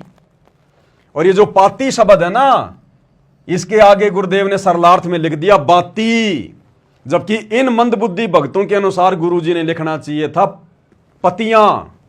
पाती के आगे कोष्टक में क्या लिखना चाहिए था, पतियां, जबकि गुरुदेव ने फिर से लिख दिया बाती। तो बताओ भाई, बार बार गुरुजी गलती क्यों कर रहे हैं? बताओ, पहले गलती कर दी और फिर से गुरुजी ने गलती कर दी, तो बताओ हम कैसे विश्वास करें? तीनों समय की आरती के सरलार्थ के ऊपर और भी गलतियां कर रखी होंगी गुरुजी ने फिर तो प्रार्थना भी जाओ जेल में जल्दी से, देखो कहां कर रखी है। चित्त का चंदन पांचों पाती। अब इसका अनुवाद किया गुरुदेव ने। आरती नंबर 9 का सरलार्थ आरती नंबर 1 से 8 तक परमेश्वर कबीर जी की अमृतवाणी से है और परमात्मा से साक्षात्कार के पश्चात संत गरीबदास जी ने परमात्मा से प्राप्त तत्व ज्ञान को अपने शब्दों में बोला है। आरती नंबर 9 से 16 तक संत गरीबदास जी की अमृतवाणी है। आरती नंबर 9 में कहा है कि अदली अर्थात निर्णायक आरती स्तुति अदल वास्तविक न्यायपूर्ण समोई अर्थात समझाई। आत्मा में समाधि डाल दी, तत्व ज्ञान से आत्मा निर्भीक होकर साधना करती है, उस स्थिति में परमात्मा का मिलन होता है। अब चलिए साहब, बाहरी आरती के पश्चात अंदर की आरती ऐसे करनी है। कैसे करनी है? दिल का दीप पवन की बाती और चित्त का चंदन पांचों पाती। दिल का दीप अर्थात हृदय में प्रभु का प्रेम और श्वास यानी पवन की बाती, रूई से बनाई गई बात बनाओ अर्थात श्वास से सत्य नाम का स्मरण करो। और चित्त का चंदन पांचों पाती, उसका क्या अनुवाद किया गुरुदेव ने? चित्त यानी ध्यान का चंदन पांचों पाती। अब भाई पाती के आगे गुरुदेव ने फिर से लिख दिया बाती। बताओ भाई पवनदास क्या करे अब? अरे तुम बार बार कहते हो ना पाती का अर्थ बाती नहीं होता, बाती नहीं होता, तो गुरुदेव भगवान ने एक बार फिर से कर दिया, पाती के आगे लिख दिया बाती। पांचों पाती, पांचों बाती, पांचों ज्योत जलाओ अपने हृदय में। गुरुदेव ने ज्योत शब्द भी लिख दिया, ज्योति भी लिख दिया, बाती भी लिख दिया और ज्योति भी लिख दिया। अब देखो इसके अनुवाद में, चित्त यानी ध्यान का चंदन पांचों पाती यानी बाती अर्थात भगत में 5 विशेष गुण होने अनिवार्य हैं। दया, शील, संतोष, भाव, भक्ति तथा आधीनी। ये वास्तव में ज्योति जगानी है। ये लो जी, अगर कोई ये समझे कि भाई पाती का अर्थ बाती, बाती क्या होती है, तो बाती होती है ज्योति। गुरुदेव ने यहां पर ज्योति भी लिख दिया। चित्त का चंदन पांचों पाती, चित्त यानी ध्यान का चंदन पांचों पाती, पाती के आगे बाती और यहां कर दिया ज्योति जगानी अनिवार्य है। पाती यानी ज्योति, बाती यानी ज्योति, तब अंदर की आरती होती है। तो गुरुदेव ने अंदर की आरती के विषय में भी हमारे को बता दिया कि भगत के अंदर 5 विशेष गुण होने चाहिए, तब भक्ति सफल होगी। शील, संतोष, दया, अक्षमा, भाव, भक्ति। और बाहर की आरती भी करनी पड़ेगी। जब तक हम शरीर में हैं, इस काल के लोक में हैं, हमने बाहर की जो क्रिया है वो भी करनी पड़ेगी। पाती पंच पोप कर पूजा, देव निरंजन और न दूजा। जिस प्रकार हम घर में एक ज्योत जलाते हैं, एक ज्योत होती है बाहर की, एक ज्योत होती है अपने हृदय में। सतगुरु की तड़प, वो कशक, वो प्रेम अपने हृदय में जगाओ, वो है अंदर की ज्योति। और बाहर गुरुदेव ने आदेश दिया है हवन करने के लिए, तो बाहर की ज्योत भी जलानी पड़ेगी। इसी प्रकार ये 5 ज्योतियां जो हमने हृदय में जगानी है, भाव भक्ति प्रकट करने के लिए, सच्चा भगत बनने के लिए, तो जब तक शरीर में है बाहरी क्रिया भी करनी पड़ेगी। 5 दीपक के साथ गुरुदेव भगवान की आरती भी उतारनी पड़ेगी। तो भाई तुम्हारे अनुसार गुरुदेव ने एक जगह गलती नहीं करी, गुरुदेव ने तो फिर दूसरी जगह भी गलती कर दी। पाती का अर्थ यहां पर बाती लिख दिया, ज्योति लिख दिया। अब बताओ तुम कैसे सत्सेवकों को गलत साबित करोगे? कि पाती का अर्थ बाती नहीं होता। भाई और बहनों, ये संत भाषा होती है। सतगुरु रामपाल जी भगवान, ये कबीर परमात्मा भाषाओं का जनक है।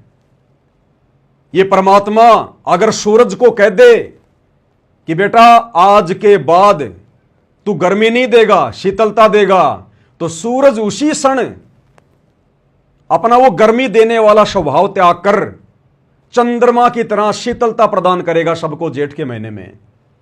और ये सतगुरु रामपाल जी भगवान, सारी सृष्टि का मालिक, अगर इस चांद को आदेश दे दे कि हे चंद्रमा आज के बाद तू शीतलता नहीं, तू गर्मी प्रदान करेगा, तो ये चंद्रमा उसी क्षण शीतलता वाले स्वभाव को छोड़कर भीषण गर्मी, प्रचंड गर्मी देने लग जाएगा। साध वचन पलटे नहीं, चाहे पलट जाए ब्रह्मांड। तो संत भाषा अलग होती है, और संत की भाषा दुनिया की किसी डिक्शनरी में नहीं मिलती है। जीव कितने शब्दों को संजो सकता है, कितने शब्दों को पुस्तक में लिख सकता है। जिस प्रकार भाई और बहनों परमात्मा एक वाणी बोलते हैं कि भक्ति बीज होए जो हंसा, वाके तारू इकोतर वंसा। कि जो भक्ति बीज होगा, जो दृढ़ भगत होगा, मेरी युगों युगों की आत्मा होगी, अधिकारी अंश होगा, अगर वो दृढ़ होकर इस कलयुग की पिछली पीढ़ी में भक्ति पर लग जाएगा तो उसकी 71 पीढ़ियों को पार करूंगा। अब आप आम व्यक्ति से पूछो भैया 71 का मतलब क्या होता है, वो तो ये समझेगा 71, 71, 71 का मतलब 71, जबकि संत भाषा में गुरुदेव ने बताया 71 का मतलब होता है 108। भक्ति बीज होवे जो हंसा, वाके तारू 71 वंसा, यानी उसकी 108 पीढ़ियों का उद्धार करूंगा। अब दुनिया वालों को कैसे समझाओगे? 71 का मतलब 108 होता है, ना कि 71। वो नहीं मानेंगे तुम्हारी बात है। इसी प्रकार परमात्मा पाती को बाती बना दे, बाती को पाती बना दे। गुरुदेव ने लिख दिया यहां पर पाती के आगे कोष्टक में बाती, तो हो गई बाती, हमारे लिए हो गई बाती। गुरुदेव ने लिख दिया हो गई बाती। सतगुरु ने जो कह दिया फाइनल, साध वचन पलटे नहीं, पलट जाए ब्रह्मांड, फाइनल।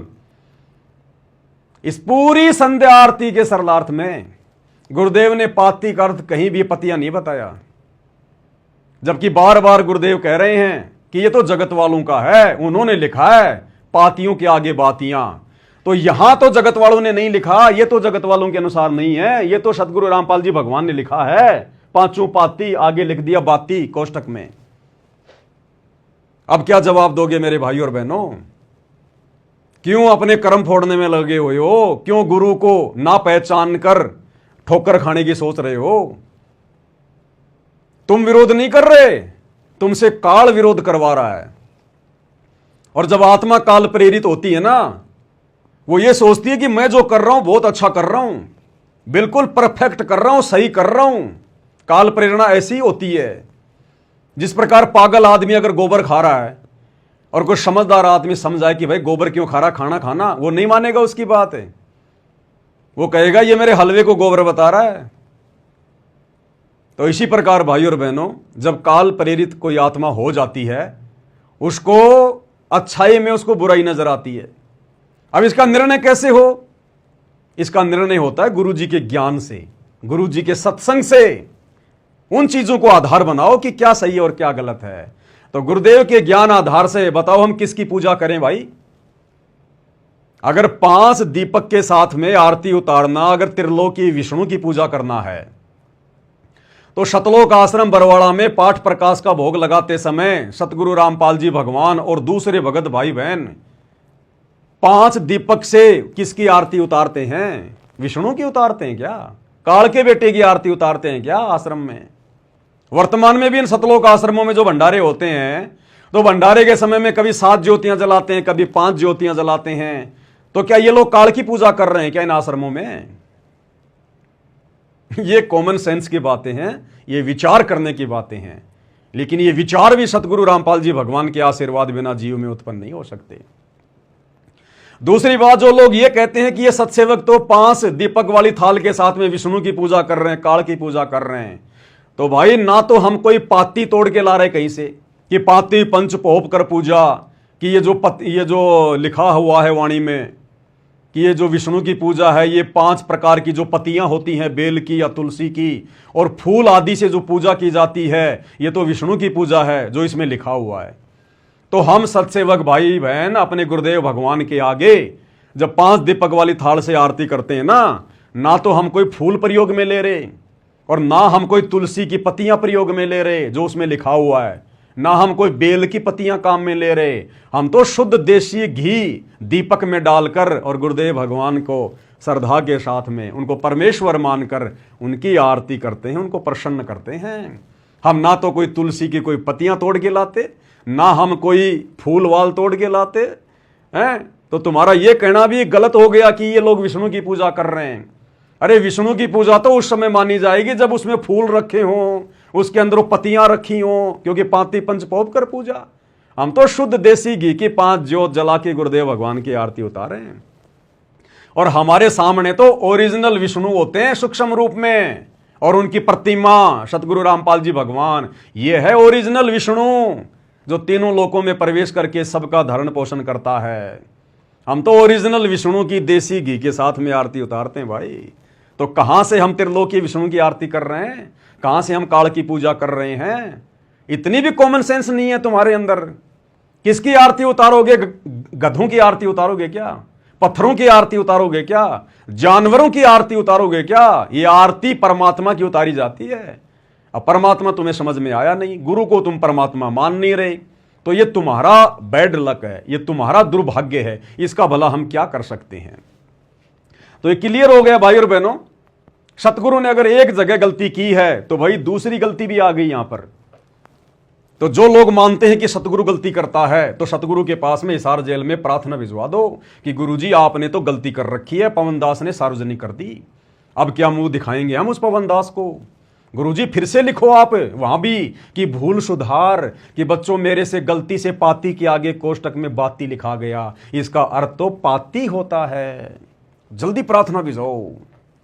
तो देखा भाई और बहनों आपने। अब थोड़ा सा आगे बढ़ते हैं हम। जो लोग विरोध करते हैं इन बातों का कि भाई 5 दीपक वाली आरती के साथ में सतगुरु रामपाल जी भगवान की आरती नहीं उतारनी चाहिए, आरती नहीं उतारी जाती है, तो उन भगत भाई बहनों के लिए अब हम आपको ज्ञान गंगा पुस्तक का पेज नंबर 165 दिखाते हैं। ये विश्व विजेता संत, ये ज्ञान गंगा पुस्तक आप सबके पास में है, उसका पेज नंबर 165 देख लेना भाई और बहनों। मैंने ये पीडीएफ डाउनलोड की है ज्ञान गंगा पुस्तक की। ओरिजिनल पुस्तक में ये कितने पेज पर है? ये पुस्तक मेरे हाथ में है ज्ञान गंगा, मैंने पेज को फोल्ड कर रखा है। ओरिजिनल पुस्तक के अंदर ज्ञान गंगा के अंदर पेज नंबर 142 पर ज्ञान गंगा पुस्तक पेज नंबर 142 घर पर है तो खोलकर देख सकते हैं। और उसकी जो पीडीएफ है, पीडीएफ का पेज नंबर 165 है। इस पर नास्त्रदमस की भविष्यवाणी का जिक्र है, उस परम संत के बारे में, सायरन के बारे में। और वो परम संत कौन है, सायरन कौन है, नास्त्रदमस की भविष्यवाणी वर्तमान में किस संत पे फिट होती है हम सबको पता है, सतगुरु रामपाल जी। तो नास्त्रदमस जी उस शायरन के विषय में, उस तत्वदर्शी संत के विषय में, यानी सतगुरु रामपाल जी भगवान के विषय में कि कैसे उनकी पूजा करें, कैसे उनकी भक्ति करें, हमें समझा रहे हैं, हमें बता रहे हैं। ध्यान से देखिएगा। और मैंने आपको इस वीडियो के शुरुआत में एक लाइन याद करने के लिए कहा था कि भाई और बहनों इस पॉइंट को ध्यान रखना जो लिखा हुआ है। क्या? ये देखिएगा, दास ने आपको दिखाया भी था कि एक जगह क्या लिखा हुआ है, हमने उसको ध्यान रखना है। कहां लिखा हुआ था? सत्य पुरुष के बारे में कुछ लिखा हुआ था कि हमने सत्य रात्रि 8 बजे लाइव आने के संदर्भ में, उससे पहले गुरुदेव भगवान का जयकारा लगाते हैं। हाँ, कहाँ लिखा हुआ था इसमें? सबसे ऊपर वाले पेज पे। उसी में था क्या? इसमें इसमें हाँ, ये रहा। ये वही पेज है यथार्थ भक्ति बोध का, पेज नंबर 165, जिसमें लिखा हुआ भूल सुधार, ये वही पेज है। इस पेज में यहां पर दास ने आपको दिखाया था, यानी सत्य पुरुष के अतिरिक्त कोई पूज्य देव नहीं है। सत्य पुरुष के अलावा किसी की पूजा नहीं करनी चाहिए। कोई संसार में पूजा के योग्य नहीं है एकमात्र सत्य पुरुष के अलावा। अब सत्य पुरुष कौन है हम सब जानते हैं, कबीर भगवान है। कबीर भगवान वर्तमान में सतगुरु रामपाल जी हैं। तो एकमात्र सतगुरु रामपाल जी के अलावा इस दुनिया में कोई भी पूजा के योग्य नहीं है। ये लाइन आप ध्यान रखना। ये अब ज्ञानगंगा पेज नंबर 142 और पीडीएफ का पेज नंबर 165 जो दास आपको दिखा रहा है उसमें काम आएगा कि किसकी पूजा करनी चाहिए। यानी सत्य पुरुष के अतिरिक्त कोई पूजा के योग्य देव नहीं है। कौन कह रहे हैं? गुरुदेव भगवान कह रहे हैं। अब वापस चलते हैं भाई और बहनों, हम ज्ञानगंगा पुस्तक की पीडीएफ के पेज नंबर 165 के ऊपर ये आ गई। ये तो यथार्थ भक्तिबोध का पेज नंबर 165 है और ज्ञानगंगा का भी भक्तिबोध उसका पीडीएफ का 165 ही है। विश्व विजेता संत और 165 नंबर पेज। अब नास्त्र दमस जी क्या कह रहे हैं उस तत्वदर्शी संत के विषय में, ध्यान से सुनिएगा भाई और बहनों। लास्ट में यहां पर ये देखिएगा, उस तत्ववेता यानी तत्वदर्शी संत, उस तत्ववेता महामानव, एक होता है मानव, आप और हम सब मानव हैं, एक होता है महामानव जो मानव को उत्पन्न करता है, परमेश्वर परमात्मा। एक होता है पुरुष और एक होता है महापुरुष परम पुरुष। उस तत्ववेता महामानव यानी शायरन को सिंहास नस्त करके, सिंहास नस्त यानी ऊंचे सिंहासन पर बैठा कर।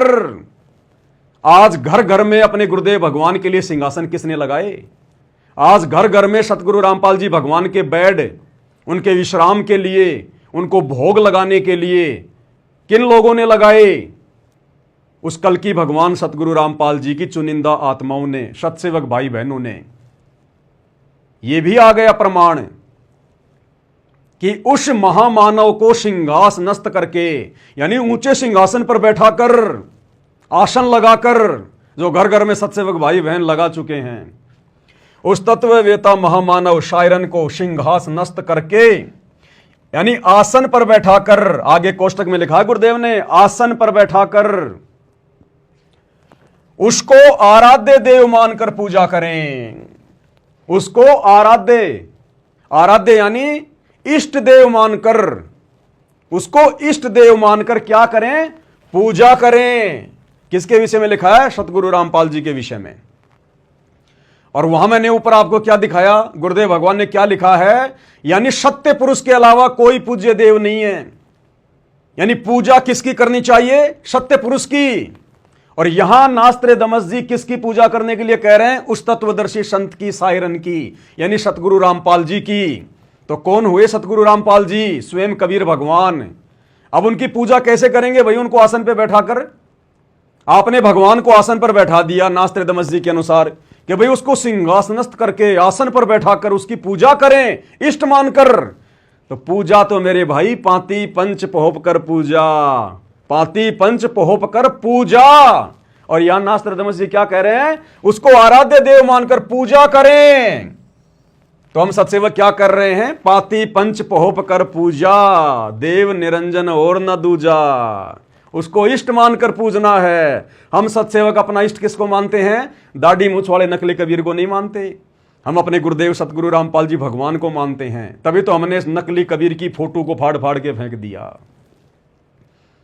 तो भैया पूजा कैसे करोगे? अगरबत्ती लगाओगे, धूप बत्ती लगाओगे? पूजा का मतलब क्या है? सिंहासन पर बैठाकर पूजा करने का मतलब क्या है?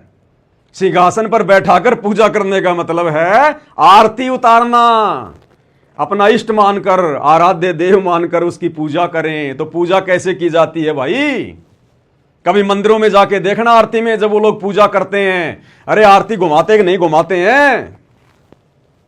लेकिन उनको तो ज्ञान नहीं कि परमात्मा कौन है। वो तो पत्थरों के आगे, मुर्दों के आगे आरतियां घुमा रहे हैं। आप और हमें परमात्मा ने सद्बुद्धि दे दी, तत्व भेद दे दिया, अपनी पहचान करवा दी। हम पीछे क्यों हटे भाई? जब घर में भगवान आके बैठ गया, अपनी शरण में ले लिया, अब कोई मंद बुद्धि महामूर्ख होगा जो अपने गुरुदेव भगवान की आरती उतारने से पीछे हटेगा, उनको इष्ट मानकर, आराध्य देव मानकर। साफ साफ लिखा है उसको आराध्य देव मानकर पूजा करें। और ऊपर गुरुदेव ने लिख दिया यानी सत्य पुरुष ही एकमात्र पूजा के योग्य है।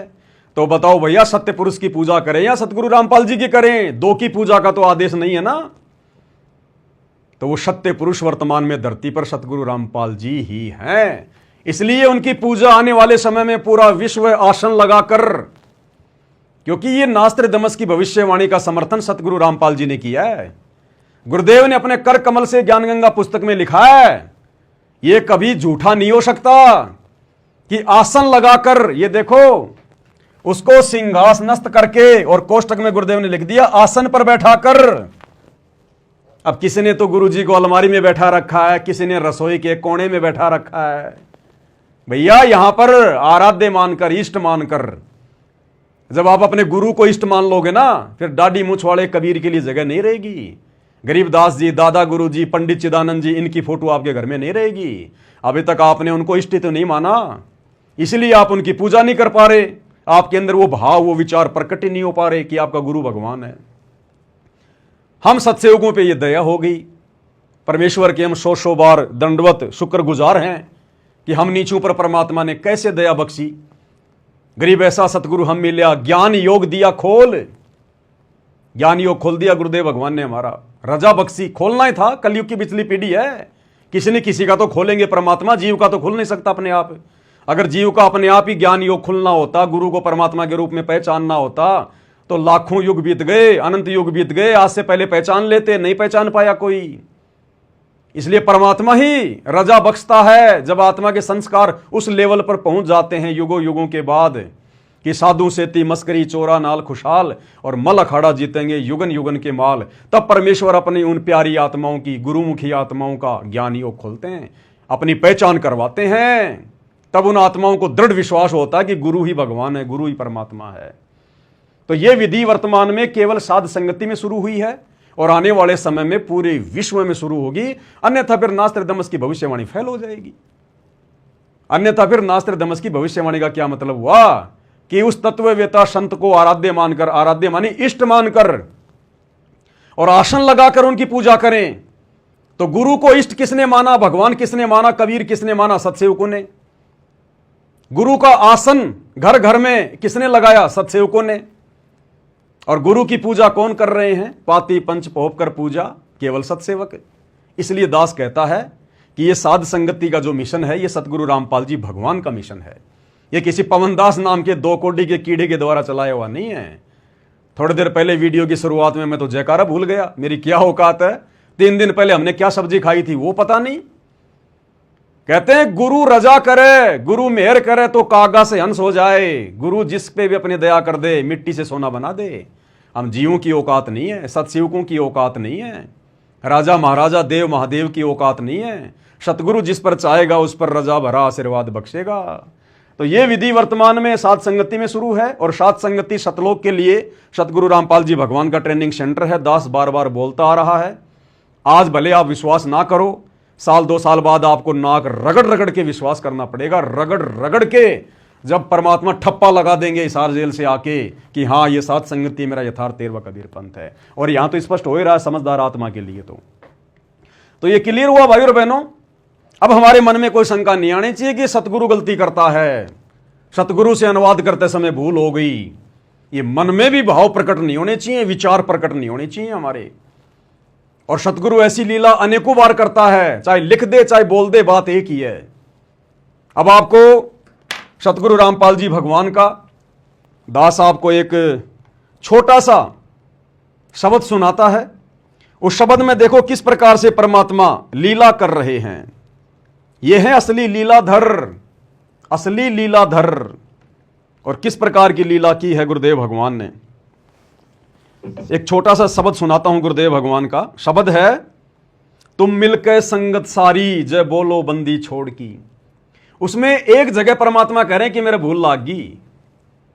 परमात्मा जानबूझकर लीला करते हुए शब्द को आधा अधूरा छोड़ रहे हैं और कह रहे हैं भाई मेरे भूल लाग गई, मेरे भूल लाग गई। दास ने 2-3 बार उसको रिपीट किया है आपको सुनाने के लिए। ऐसी लीला करता है परमात्मा। एक बार आपको ये शब्द सुना देता हूं, फिर बाद में इसका विश्लेषण करेंगे। सुनिएगा। सम्मन के घर सतगुरु आए सेऊ बैठ चढ़ाया था। सम्मन के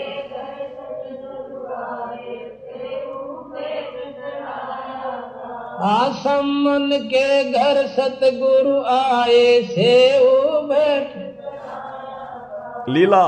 मन के। अब सुनना। हरि महिमा अपरम पारी जय बोल।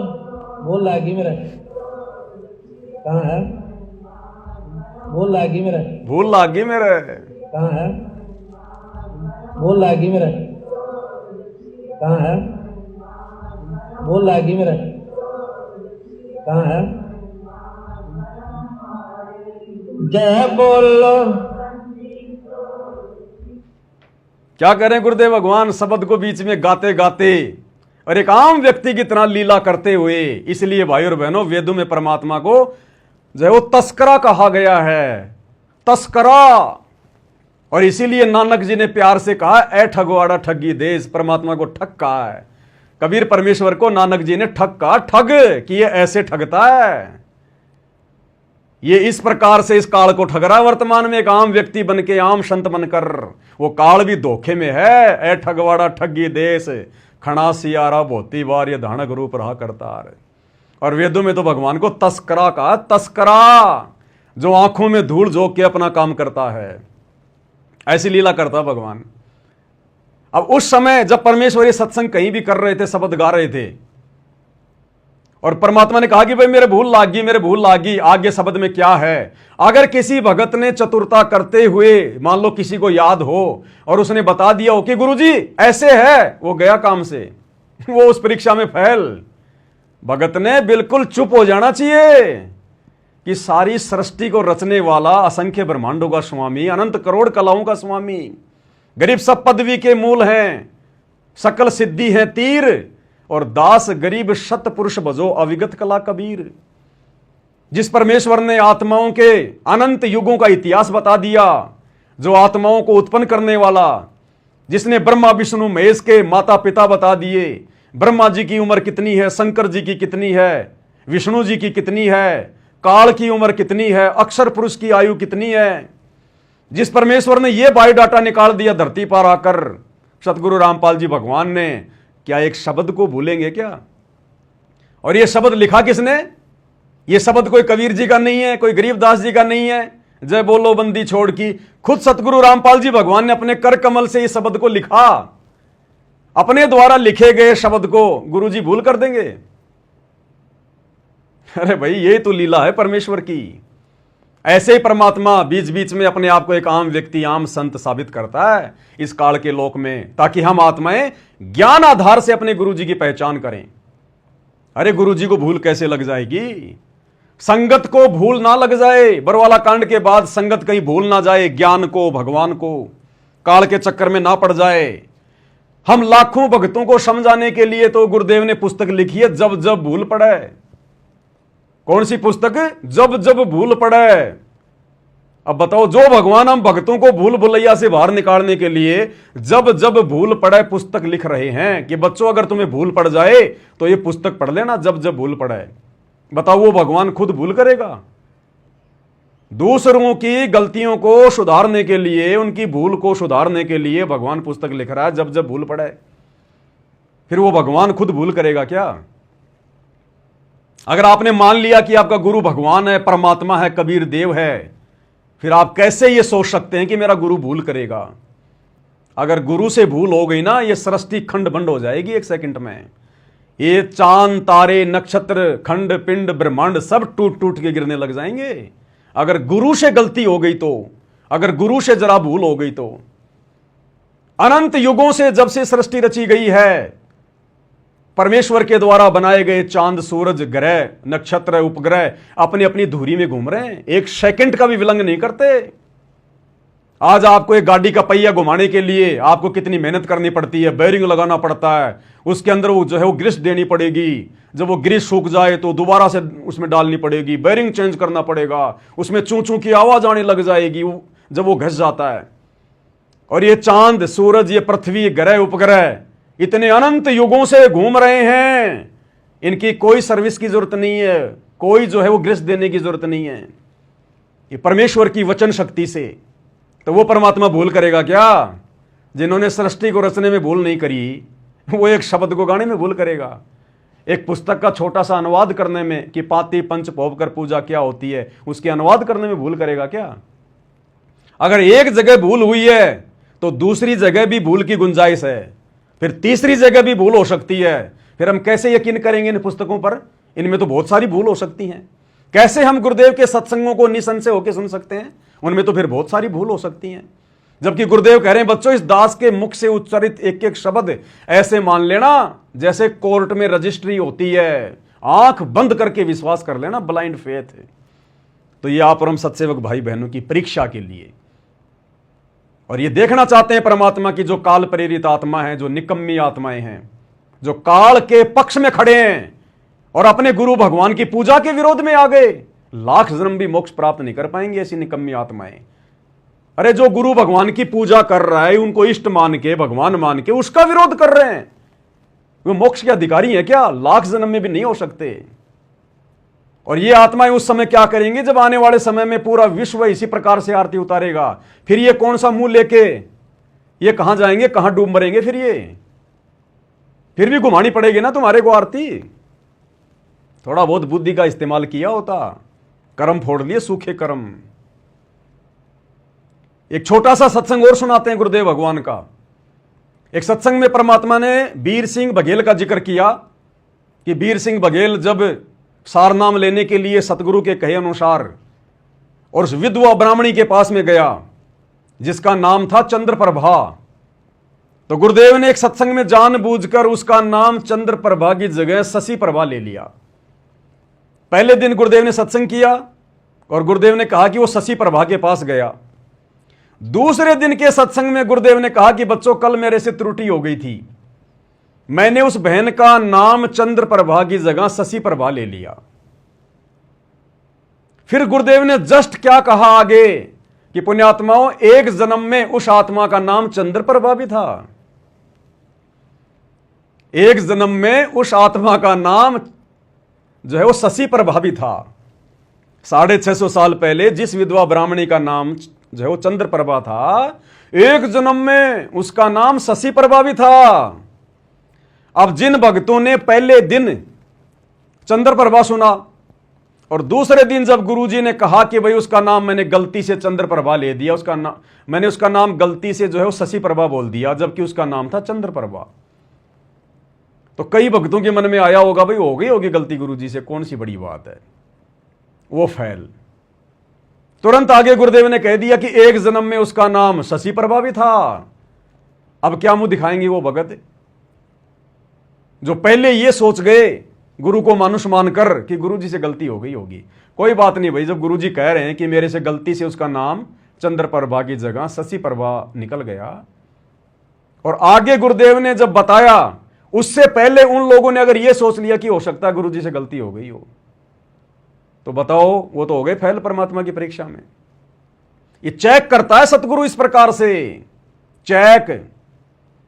अब जो सतगुरु ये कह रहे हैं कि एक जन्म में उसका नाम शशि प्रभा भी था, फिर वो परमात्मा उसका नाम लेने में भूल कैसे कर देगा? जो उसके पिछले जन्म का नाम बता रहा है वो उसका वर्तमान नाम लेने में कैसे गलती कर देगा?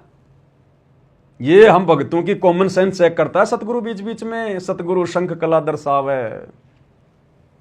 क्या कह रहे हैं गुरुदेव भगवान, ध्यान से सुनिएगा। ये ऐसा ही खेल खेलता है परमात्मा। क्या कह रहे हैं? कल के सत्संग में, रात्रि के सत्संग में आप जी ने सुना कि एक बहन जिसका नाम चंद्रप्रभा था, पुण्यात्माओं कल गलती से ये दास चंद्रप्रभा की स्थान पर शशि प्रभा बोल गया। वो चित्त से उतर गई थी, उनका नाम जो है बहन बेटी का। क्या कह रहे हैं गुरुदेव भगवान? वो मेरे चित्त से उतर गई थी, उस बहन बेटी का नाम मेरे चित्त से उतर गया। चित्त यानी मेरे मन से उतर गया, मेरे दिमाग से निकल गया। और जस्ट आगे क्या कह रहे हैं कि एक जन्म में उसका नाम शशि प्रभा भी था। अब बताओ कैसे चित्त से उतर जाएगी भाई? जो परमात्मा उसके पिछले जन्मों का नाम बता रहा है, वो वर्तमान जन्म का नाम लेने में गलती करेगा क्या? ये जानबूझ के गलतियां करता है सतगुरु। क्या कह रहे हैं परमात्मा? चंद्र प्रभा की स्थान पर शशि प्रभा बोल गया। दिमाग से उतर गई, उच्चत से उतर गई थी उनका नाम जो है बहन बेटी का, क्योंकि उस आत्मा के कई जन्म हो जाते हैं, हो चुके हैं। सुनिए, और कभी उस एक जन्म में शशि प्रभा भी रही है। जैसे कबीर परमात्मा ने कभी विष्णु जी की महिमा गाते हुए तो साथ में कृष्ण भी बोल दिया है, क्योंकि कृष्ण भी विष्णु ही था। तो वैसे उस समय जो उसकी शरीर था, परमात्मा के समय जो वार्ता हुई थी, उसका नाम चंद्र प्रभा था, उस बहन ब्राह्मणी का। अब बताओ भाई, ऐसे परमात्मा जानबूझकर गलतियां करता है अपने भक्तों की परीक्षा लेने के लिए।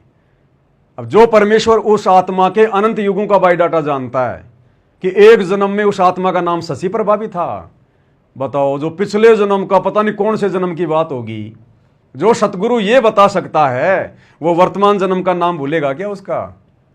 तो ये जानबूझ के परमात्मा अपने भक्तों की परीक्षा लेने के लिए, उनकी बुद्धि को चेक करने के लिए कि इनका दिमाग कहां जा रहा है, ये गुरु को क्या मानते हैं, मानुष मान रहे हैं, अपने जैसा 2 कोटि का जीव मान रहे हैं, या परमात्मा मान रहे हैं। क्योंकि यही गलती तो हम आत्मा युगों युगों से करते आ रहे हैं, गुरु को मानुष मानने वाली। और ये गलती यदि हम वर्तमान में करेंगे तो कैसे पार होंगे भाई? और 90% संगत वर्तमान में वही गलती कर रही है 650 साल पहले वाली, गुरु को मानुष मानकर। आज 27 मई 2025 है, 9, 10, 11 जून को लाखों की संगत, सतलोक आश्रमों से जुड़ी हुई संगत उस दाढ़ी मूछ वाले नकली कबीर की फोटो को भगवान मान के पूजेगी इन आश्रमों में। अरे यहां तो नास्त्रदामस जी कह रहे हैं कि उस तत्ववेता महामानव सायरन को सिंहासनस्थ करके आसन पर बैठा कर उसको आराध्य यानी इष्ट देव मानकर पूजा करें। यहां तो गुरु की पूजा करने की बात हो रही है, इष्ट मानकर यानी भगवान मानकर। और इन आश्रमों में लाखों की संख्या में यह संगत कोऑर्डिनेटरों के पीछे आंख बंद करके विश्वास करके गुरुजी के तत्व ज्ञान को खूंटी पे टांग के और उस कागज के टुकड़े को आराध्य देव मानकर, यहां तो गुरुजी को आराध्य देव मानने की बात कर रहे हैं नास्त्रदामस, और ये लोग उस कागज के टुकड़े को आराध्य देव मानकर और उसकी पूजा करेंगे। अब देखना, भोग लगाएंगे, 5-5 दीपक जला के उसको लगाएंगे भोग। अपने गुरु को भोग लगाने में इनको शर्म आती है। जो रियल कबीर है, अपने गुरु की आरती उतारने में इनको शर्म आती है, जो रियल कबीर है। और उस कागज के टुकड़े की अब देखना, इन भंडारे में भोग लगाते समय देखना किस प्रकार से 5 पंच भोग कर पूजा, 5-5 दीपक के साथ में आरतियां उतारेंगे। ये तो वही गलती जो हम युगों युगों से करते आ रहे हैं, जो 650 साल पहले हुई थी, वही गलती वर्तमान में 90% संगत कर रही है, गुरु को मानुष मानकर।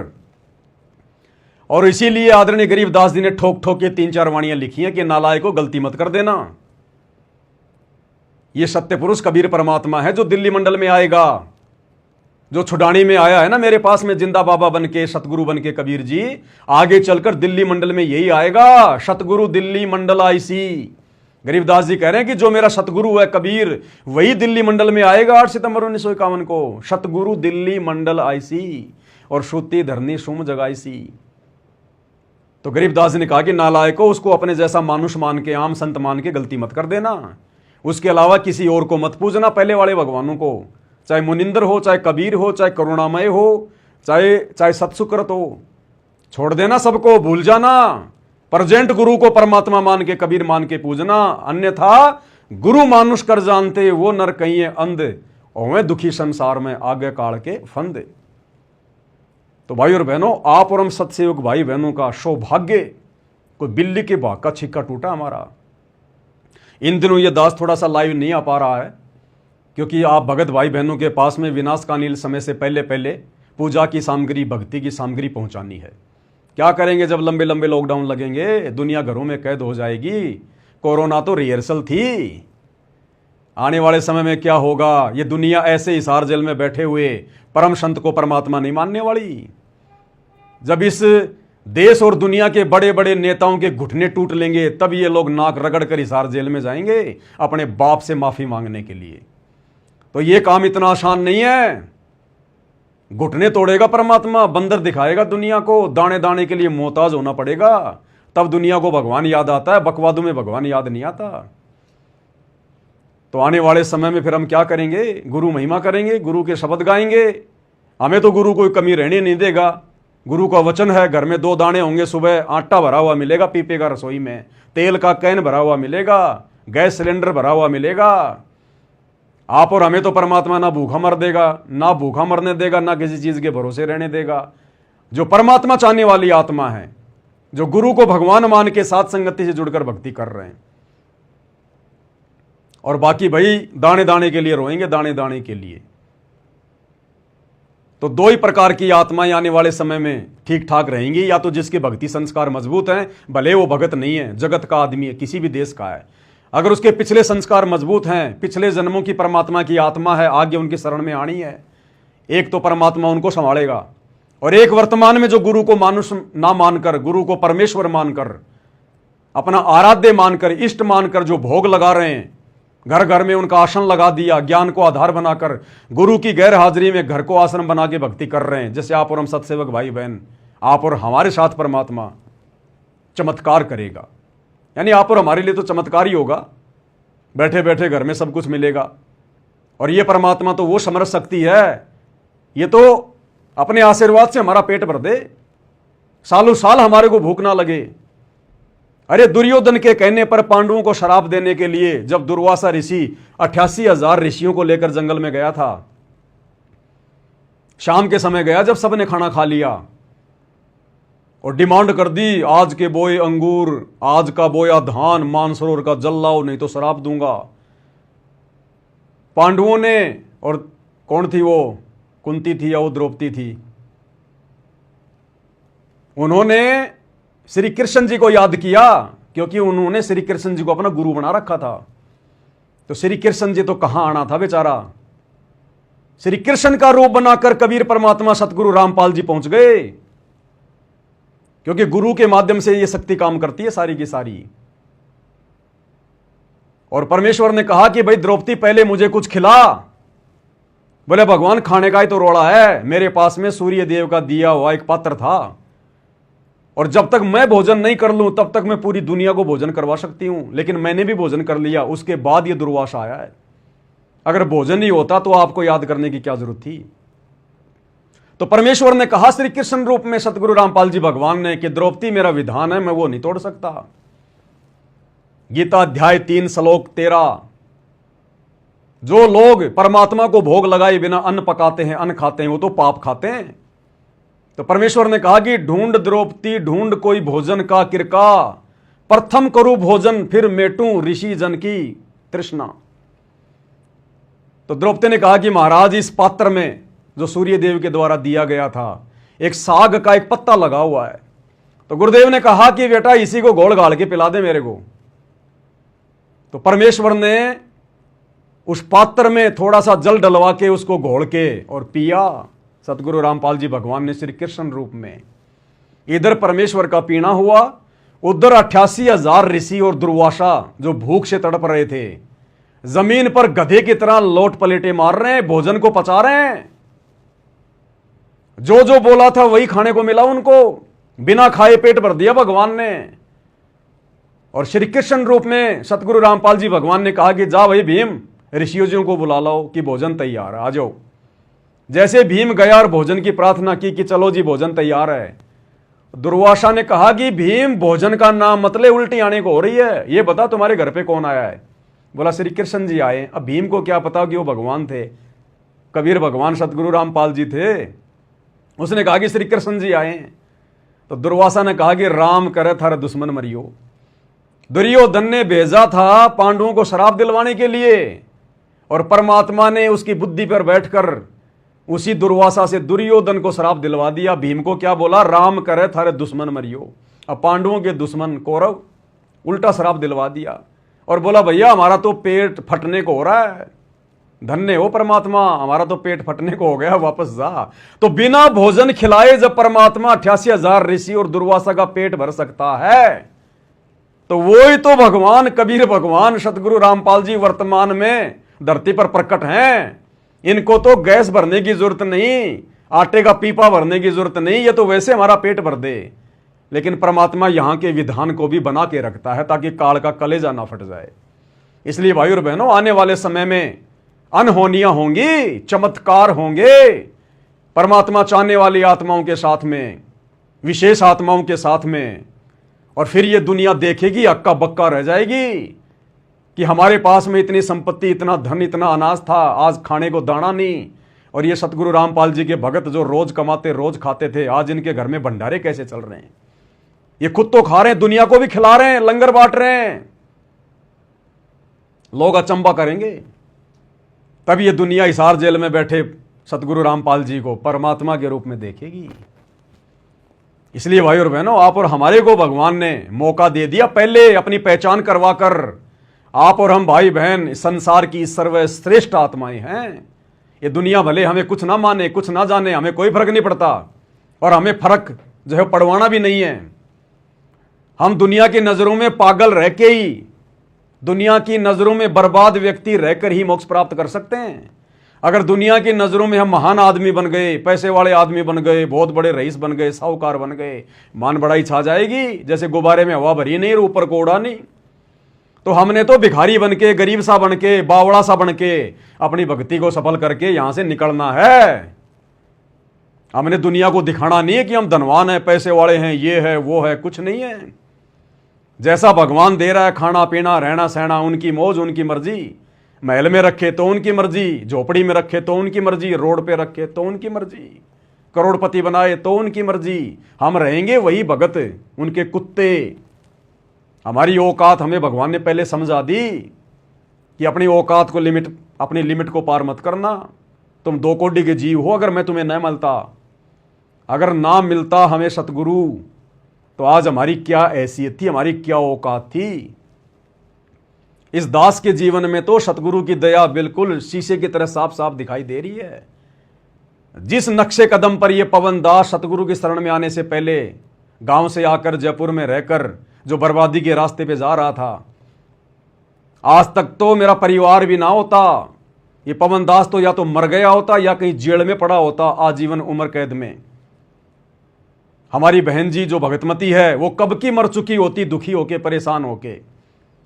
मेरे लड़के आवारागिर्दी में होते, दारू शराब बीड़ी गुटखा पी रहे होते, कहीं पड़े होते भांग के नशे में। पूरा खानदान बर्बाद था, खानदान बर्बाद। जिस रास्ते पर मैं चल पड़ा था, सतगुरु ने आके संभाल लिया। परमेश्वर ने, ये काल तो मुझे बर्बाद करना चाह रहा था, और मेरे माध्यम से परमात्मा ने हजारों को आबाद करवा दिया, हजारों को सुलझा दिया सात संगति के माध्यम से। इसी का नाम तो सतगुरु है। जय तू चाले 1 कदम मैं चालूं कदम 60, जय तू हो जा काठ का मैं हो जाऊं लोहे की लाठ। परमात्मा कहते हैं काल को, अगर तू डाल डाल चलता है तो हम भी पात पात चलते हैं। तो इसमें आप और हमारा कोई श्रेय नहीं है भाई और बहनों, सब कुछ सतगुरु की दया, सतगुरु की मेहर। आप भी अपने जीवन में थोड़ा सा झांक के देखोगे, थोड़ा सा चिंतन मनन करोगे, बुद्धि पे जोर डालोगे। आप चाहे आज कितने गरीब हैं, कुछ भी हैं, कैसे भी हैं, लेकिन सतगुरु के शरण में हैं, सेठ के बच्चे हैं। हमसे बड़ा कोई धनी नहीं दुनिया में। ये धन तो गुरुजी हमें जानबूझ के नहीं दे रहे, कहीं हमारे अंदर गुब्बारी की तरह हवा ना भर जाए। धन भी देगा, उससे पहले परमात्मा अपनी औकात से और अपने विषय में अच्छी तरीके से परिचित करवाएगा। इस माया के गुण और अवगुण के बारे में, ये कहां हानि देगी, कहां लाभ करेगी, पहले परमात्मा हमें तत्व ज्ञान से सराबोर करेगा। फिर हम इस माया का दुरुपयोग नहीं कर सकते, चाहे लाखों करोड़ों की संख्या में घर में पड़ी रहो। उसके बाद देगा परमात्मा, इतना देगा। सतगुरु कहते हैं आने वाले समय में दुनिया अचंबा करेगी, इनके घर में आ कहां से रहा है। गुरुदेव कहते हैं तुम्हारी कोठियां अलग होंगी, तुम्हारे यातायात के साधन दुनिया से न्यारे होंगे। ये दुनिया जो आज घूम रही है ना, ये दुनिया जो आज घूम रही है ना 1-1 करोड़ की 2-2 करोड़ की गाड़ियों में, आने वाले समय में परमात्मा के बच्चे सत्सेवक घूमेंगे। देखो एक मजे की बात बताता हूं आपको। पिछली बार परमात्मा ने प्रेरणा करी, मालिक के आदेश अनुसार दास की झोपड़ी पर 5 ज्योतियां उन भगत भाई बहनों के निमित्त जल रही हैं जो भाई बहन आर्थिक स्थिति खराब होने के कारण या फिर घर में बहुत ज़्यादा दबाव होने के कारण जो ज्योतियां नहीं जला पा रहे, और परमात्मा ने उनके 5 यज्ञ को बनाना है, उनको इसी जन्म में पार करना है। उन आत्माओं के लिए परमात्मा ने दास के यहाँ पर सामूहिक रूप से सार्वजनिक सेवा के आधार से ज्योतियां शुरू करवाई है। दास ने वीडियो बनाकर भी डाला था, आपको बताया था। पिछली बार दास गया गांव में और घी लेके आया 65 किलो। 65 किलो घी उन 5 ज्योतियों में मात्र 26 दिन चला। केवल 26 दिन में परमात्मा ने उन 1-1 किलो की 5 ज्योतियों के माध्यम से 65 किलो घी हवन करवा दिया। दास परसों फिर से गया घी लाने के लिए गांव में। उम्मीद तो नहीं थी, लेकिन मालिक के दया से 2.25 क्विंटल देसी घी मिल गया 1000 रुपए किलो के हिसाब से।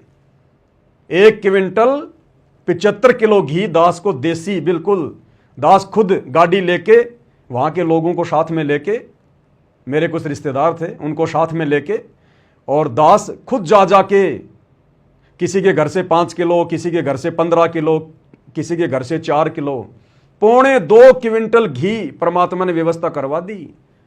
अब वो 2.25 क्विंटल घी मुश्किल से 1.5 महीने चलेगा, मुश्किल से 1.5 महीने। तो परमेश्वर की छप्पर फाड़ दया हो रही है। तो दास जब गया, अपने गांव में भी चला गया दास उधर घी वगैरह लाने के लिए। कुछ हमारी एक बूढ़ी माँ है, वो थोड़ा सा ज़्यादा बीमार हो रही है, 90 साल से ऊपर की है। तो भाई चलो उससे भी जो है वो मिला आते हैं, तो हम वहाँ चले गए। घी तो लाना ही है, वैसे नहीं गया दास पर्सनली कोई मिलने के लिए, घी के बहाने दास वहाँ भी चला गया। तो दास ऐसे ही जो ढाणी है हमारी 10, 15, 20 घरों की, दास वहाँ चला गया। वहाँ जाते गांव वाले चारों तरफ ऐसे देखने लग गए, मेरे को गाड़ी की तरफ देखने लग गए ऐसे। अब मैंने सोचा भाई आए हैं तो चलो इनसे भी मिल लेते हैं, राम रमी कर लेते हैं। मैंने राम रमी करी। उन्होंने कहा कि आजा भाई आजा, देशराज। गांव में नाम मेरा है देशराज। मुझे पवन नाम से कोई नहीं जानता, पवन नाम से केवल मुझे संगत वाले जानते हैं, बाकी मेरा नाम है देशराज। रिश्तेदार वगैरह सब मुझे देशराज के नाम से जानते हैं। तो उन्होंने बैठा लिया, बातचीत करने लग गए। बोला जी पानी चाय बनाओ। मगर नहीं भाई, ना पानी पीते ना चाय पिताते, ना कोई चाय पीते। हम चाय तो पीते नहीं, और पानी हम अपना लेके आए हैं। दास ना अपनी रिश्तेदारी में किसी का पानी भी नहीं पीता है, ना खाना खाता है बिल्कुल भी। अब तो सबको पता चल गया, कोई मेरे को पूछता भी नहीं है, पता चल गया सबको। चाय ये पीता नहीं और भोजन पानी ये करता नहीं, तो मेरे को पूछते भी नहीं अब तो, कि अपना सब कुछ ये लेके आता है। तो उन्होंने मेरे को वहाँ बैठा लिया। बैठा के थोड़ी बहुत बातचीत हुई। भाई तू कुछ खाता भी नहीं पीता नहीं, फिर क्या है क्या नहीं है। मैंने कहा भाई सत्संग सुनो, तुम भी परमात्मा आए हुए धरती पर ये बातें उनके कहाँ दिमाग में आनी है, उनके दिमाग में तो और ही चीज़ें भरी रहती है। उन्होंने मुझे कहा कि भाई एक बात तू साची साची बता। मैंने कहा भाई पूछो। बोला इस पूरे एरिया में बहुत भयंकर डंका बजा हुआ है कि भाई देशराज के पास में 7 करोड़ की गाड़ी है, 7 करोड़ की गाड़ी। और वो ऐसी गाड़ी है अगर कोई गोली मारे बाहर से तो शीशों में गोली भी नहीं लगती, यानी वो बुलेट प्रूफ गाड़ी है। तो मैंने कहा भैया मेरे पास तो ये जो है ना, ये टाटा सफारी है मेरे पास तो ये ही है। अब इसमें गोली जाती है कि नहीं जाती है, कि ये 7 करोड़ की है कि ये 17 करोड़ की है, मेरे पास में तो ये ही है। आगे भगवान की मौज, वो रोड पे रखे, साइकिल पे रखे, या वो 7 करोड़ की गाड़ी दे, वो उसकी मर्जी। तो बोला भाई तेरे बारे में तो बहुत भयंकर डंका बज रहा कि भाई पता नहीं जयपुर में जाके तो उसने क्या धंधा शुरू कर लिया, क्या कर लिया, और उसके बराबर तो आसपास में कोई पैसे वाला ही नहीं है, और 7 करोड़ की गाड़ी में चलता है, 7 करोड़ की गाड़ी में। मैंने कहा ये तो गांव वाले तो मैनेजमेंट के भी बाप है, मैनेजमेंट वालों ने तो खाली इतना ही उड़ाया है कि पवन दास के जयपुर में 2 फ्लैट हैं, 3 फ्लैट हैं, 1 करोड़ की गाड़ी है। और ये गाँव वाले तो मैनेजमेंट वालों के भी बाप है, इन्होंने तो 7-7 करोड़ की गाड़ियां बता दी। तो भाई और बहनों, कहने का मतलब है सतगुरु का वचन है, निष्फल नहीं हो सकता। पहले हम लोग एक पोस्टर देखा करते थे, श्री कृष्ण जी की फोटो लगी होती थी और उस पर लिखा होता था तू मेरी महिमा कर, मैं तेरी महिमा मुफ्त में ना कर दूं तो कहना। तो हम तो जयपुर में बैठ के सतगुरु की महिमा कर रहे हैं, और सतगुरु मुफ्त में गांव में हमारी महिमा कर रहा है कि वो तो 7 करोड़ की गाड़ी में घूमता है, वो तो ऐस कर रहा है, फलाना दिखना। हम यहां सतगुरु की महिमा कर रहे हैं, सतगुरु पीछे हमारी महिमा में लगे हुए हैं। तो ये सतगुरु की दया है, उनकी मेहर है। हमें उनकी इन बातों से कोई फर्क नहीं पड़ता, क्योंकि वो लोग कुछ भी सोच सकते हैं, कुछ भी बोल सकते हैं। हम हकीकत में क्या हैं, अपनी औकात का हमें भली बाती पता है। हमने गुब्बारे की तरह अपने अंदर हवा भर के मान बढ़ाई ईर्ष्या की ऊपर नहीं उड़ना है, ऊपर जाके फिर फूटेंगे फिर धूप में। तो परमात्मा ने हमें अच्छी तरीके से समझा रखा है, बता रखा है। आने वाले समय में तो पता नहीं बच्चों जो है सतगुरु के बच्चों के पास में क्या क्या होगा, ना जाने हम सत्संगों को परमात्मा क्या क्या सुख देगा। भगवान कहते हैं जिसका ये लोक सुखी नहीं उसका परलोक कभी सुखी नहीं हो सकता। तो परमेश्वर इस गंदे लोक में भी हमारे को जो यहाँ के सर्वश्रेष्ठ सुख हैं वो भी देगा। दुनिया देखेगी आंख फाड़ फाड़ के कि ये भिखारी आदमी, इनके घर में कुछ नहीं था, आज ये कहाँ पहुंच गए, कैसे पहुंच गए। क्योंकि हम जगत सेठ की शरण में हैं, सांवरसा सेठ के बच्चे हैं, सेठों के सेठ के बच्चे हैं। तो थोड़ा भाई और बहनों सब्र रखना। ये अग्नि परीक्षा का समय चल रहा है। गुरुदेव बार बार कहते हैं बच्चों तुम्हारी अग्नि परीक्षा का समय चल रहा है, सत्सेवकों का, ना कि आश्रम वालों का। वो तो खंडित है सब।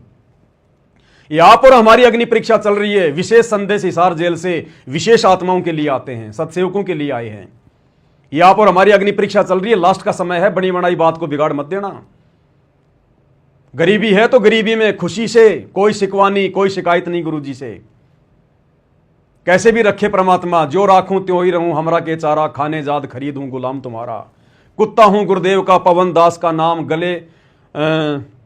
गले में मालिक कहते हैं वाणी है परमेश्वर की। कुत्ता हूं गुरुदेव का और पवन दास का नाम, और गले प्रेम की जेवड़ी, जहां खेचो तहां जाऊं। तो करो तो बावड़ूं, दूर दूर करो तो जाऊं, और जो राखूं त्यों ही रहूं, जो देवो सो खाऊं।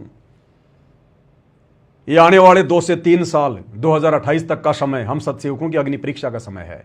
काल कितना तोड़े, कितना मरोड़े, कितना दबाए, कितना परेशान करे, कुछ भी करो लेकिन भक्ति मत छोड़ो, सतगुरु के चरण मत छोड़ो। द्वार धनी के पड़ा रहे चाहे धक्के धनी के खाए, सो काल जग जोरी, पर द्वार छोड़ ना जाए। ये भक्ति नहीं छोड़नी। भक्ति चाहे किसी भी कारणवश थोड़ी हो जाए, मंत्र चाहे थोड़ी हो जाए, आरती कभी ना हो कभी हो, कोई दिक्कत नहीं। 5 बाती से आरती ना कर पाए कभी कर लें, कोई दिक्कत नहीं है। लेकिन मर्यादा और सतगुरु से उम्मीद ये मत छोड़ो बिल्कुल भी। ये भक्ति त्यागने की तो 195 में मत छोड़ो, 195 में भी मत सोचो चाहे घर वाले हमारे को टुकड़े टुकड़े करने की धमकी क्यों ना दें। काल डराएगा, काल का हथियार यही है, वो डर पैदा करेगा। सतगुरु हमारे नजदीक भी नहीं आने देगा उसके किसी भी हथियार को, अगर विश्वास रखेंगे तो। बाकी परीक्षा तो होगी भाई, परीक्षा भी उन्हीं की होगी जिनको सतलोक लेकर जाना होगा। निकम्मों की परीक्षा नहीं होती। जिनका स्कूल से नाम ही कट गया वो गधे पे बैठकर कहीं घूमो, टीचर उनके विषय में कुछ नहीं सोचता। जिनका एडमिशन है, जिनका कनेक्शन सतगुरु से जुड़ा है, परीक्षा उन्हीं की होगी। तो सतलोक आश्रम वाले भाई बहनों की तो जो कनेक्शन है गुरुजी से कटा हुआ है, भले अपने आप को भगत मान रहे हैं, क्योंकि जो गलतियां उन्होंने कर दी है आश्रम वालों के चक्करों में आके, गुरुदेव के कलयुगी परिवार के चक्कर में आके, उनका कनेक्शन सतगुरु से कटा हुआ है। उनकी कोई परीक्षा नहीं है। परीक्षा उनकी होगी जिनका जो कनेक्शन है वो यथावत है। तो भाई और बहनों, आप और हमारी अग्नि परीक्षा चल रही है। केवल अपने भगवान के भरोसे रहना सीखो, भक्तों से भी ज्यादा उम्मीद मत करो। हम भी आपस में जब तक ये नेट चल रहा है, इंटरनेट चल रहे हैं, मोबाइल चल रहे हैं, तभी तक संपर्क में हैं। बाद में ना कोई लाइव आएगा ना कोई मैसेज आएगा। इसलिए हमने अपने गुरुदेव भगवान के सत्संगों को ही सब कुछ मान के चलना है। और भक्ति मर्यादा के साथ जितनी करेंगे, उस भक्ति की शक्ति से हमारे को आने वाले विनाशकारी समय में हिम्मत मिलेगी, दृढ़ता मिलेगी। और सतगुरु कदम कदम पर हमारे साथ रहेगा जब हमारा विश्वास मजबूत होगा। और विश्वास को मजबूत करने के लिए सारा खेल खेल रहा है परमात्मा।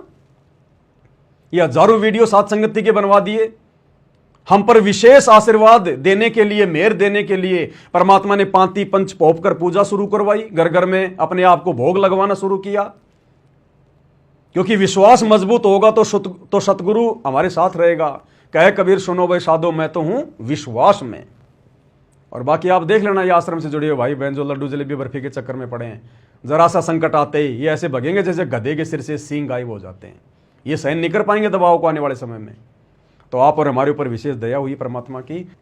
तो भाई और बहनों, आज के वीडियो में केवल इतना ही। परमेश्वर की दया से फिर परमात्मा दया करेंगे, फिर से लाइव आएंगे, ज्ञान आधार से चर्चा करेंगे, सतगुरु की महिमा करेंगे।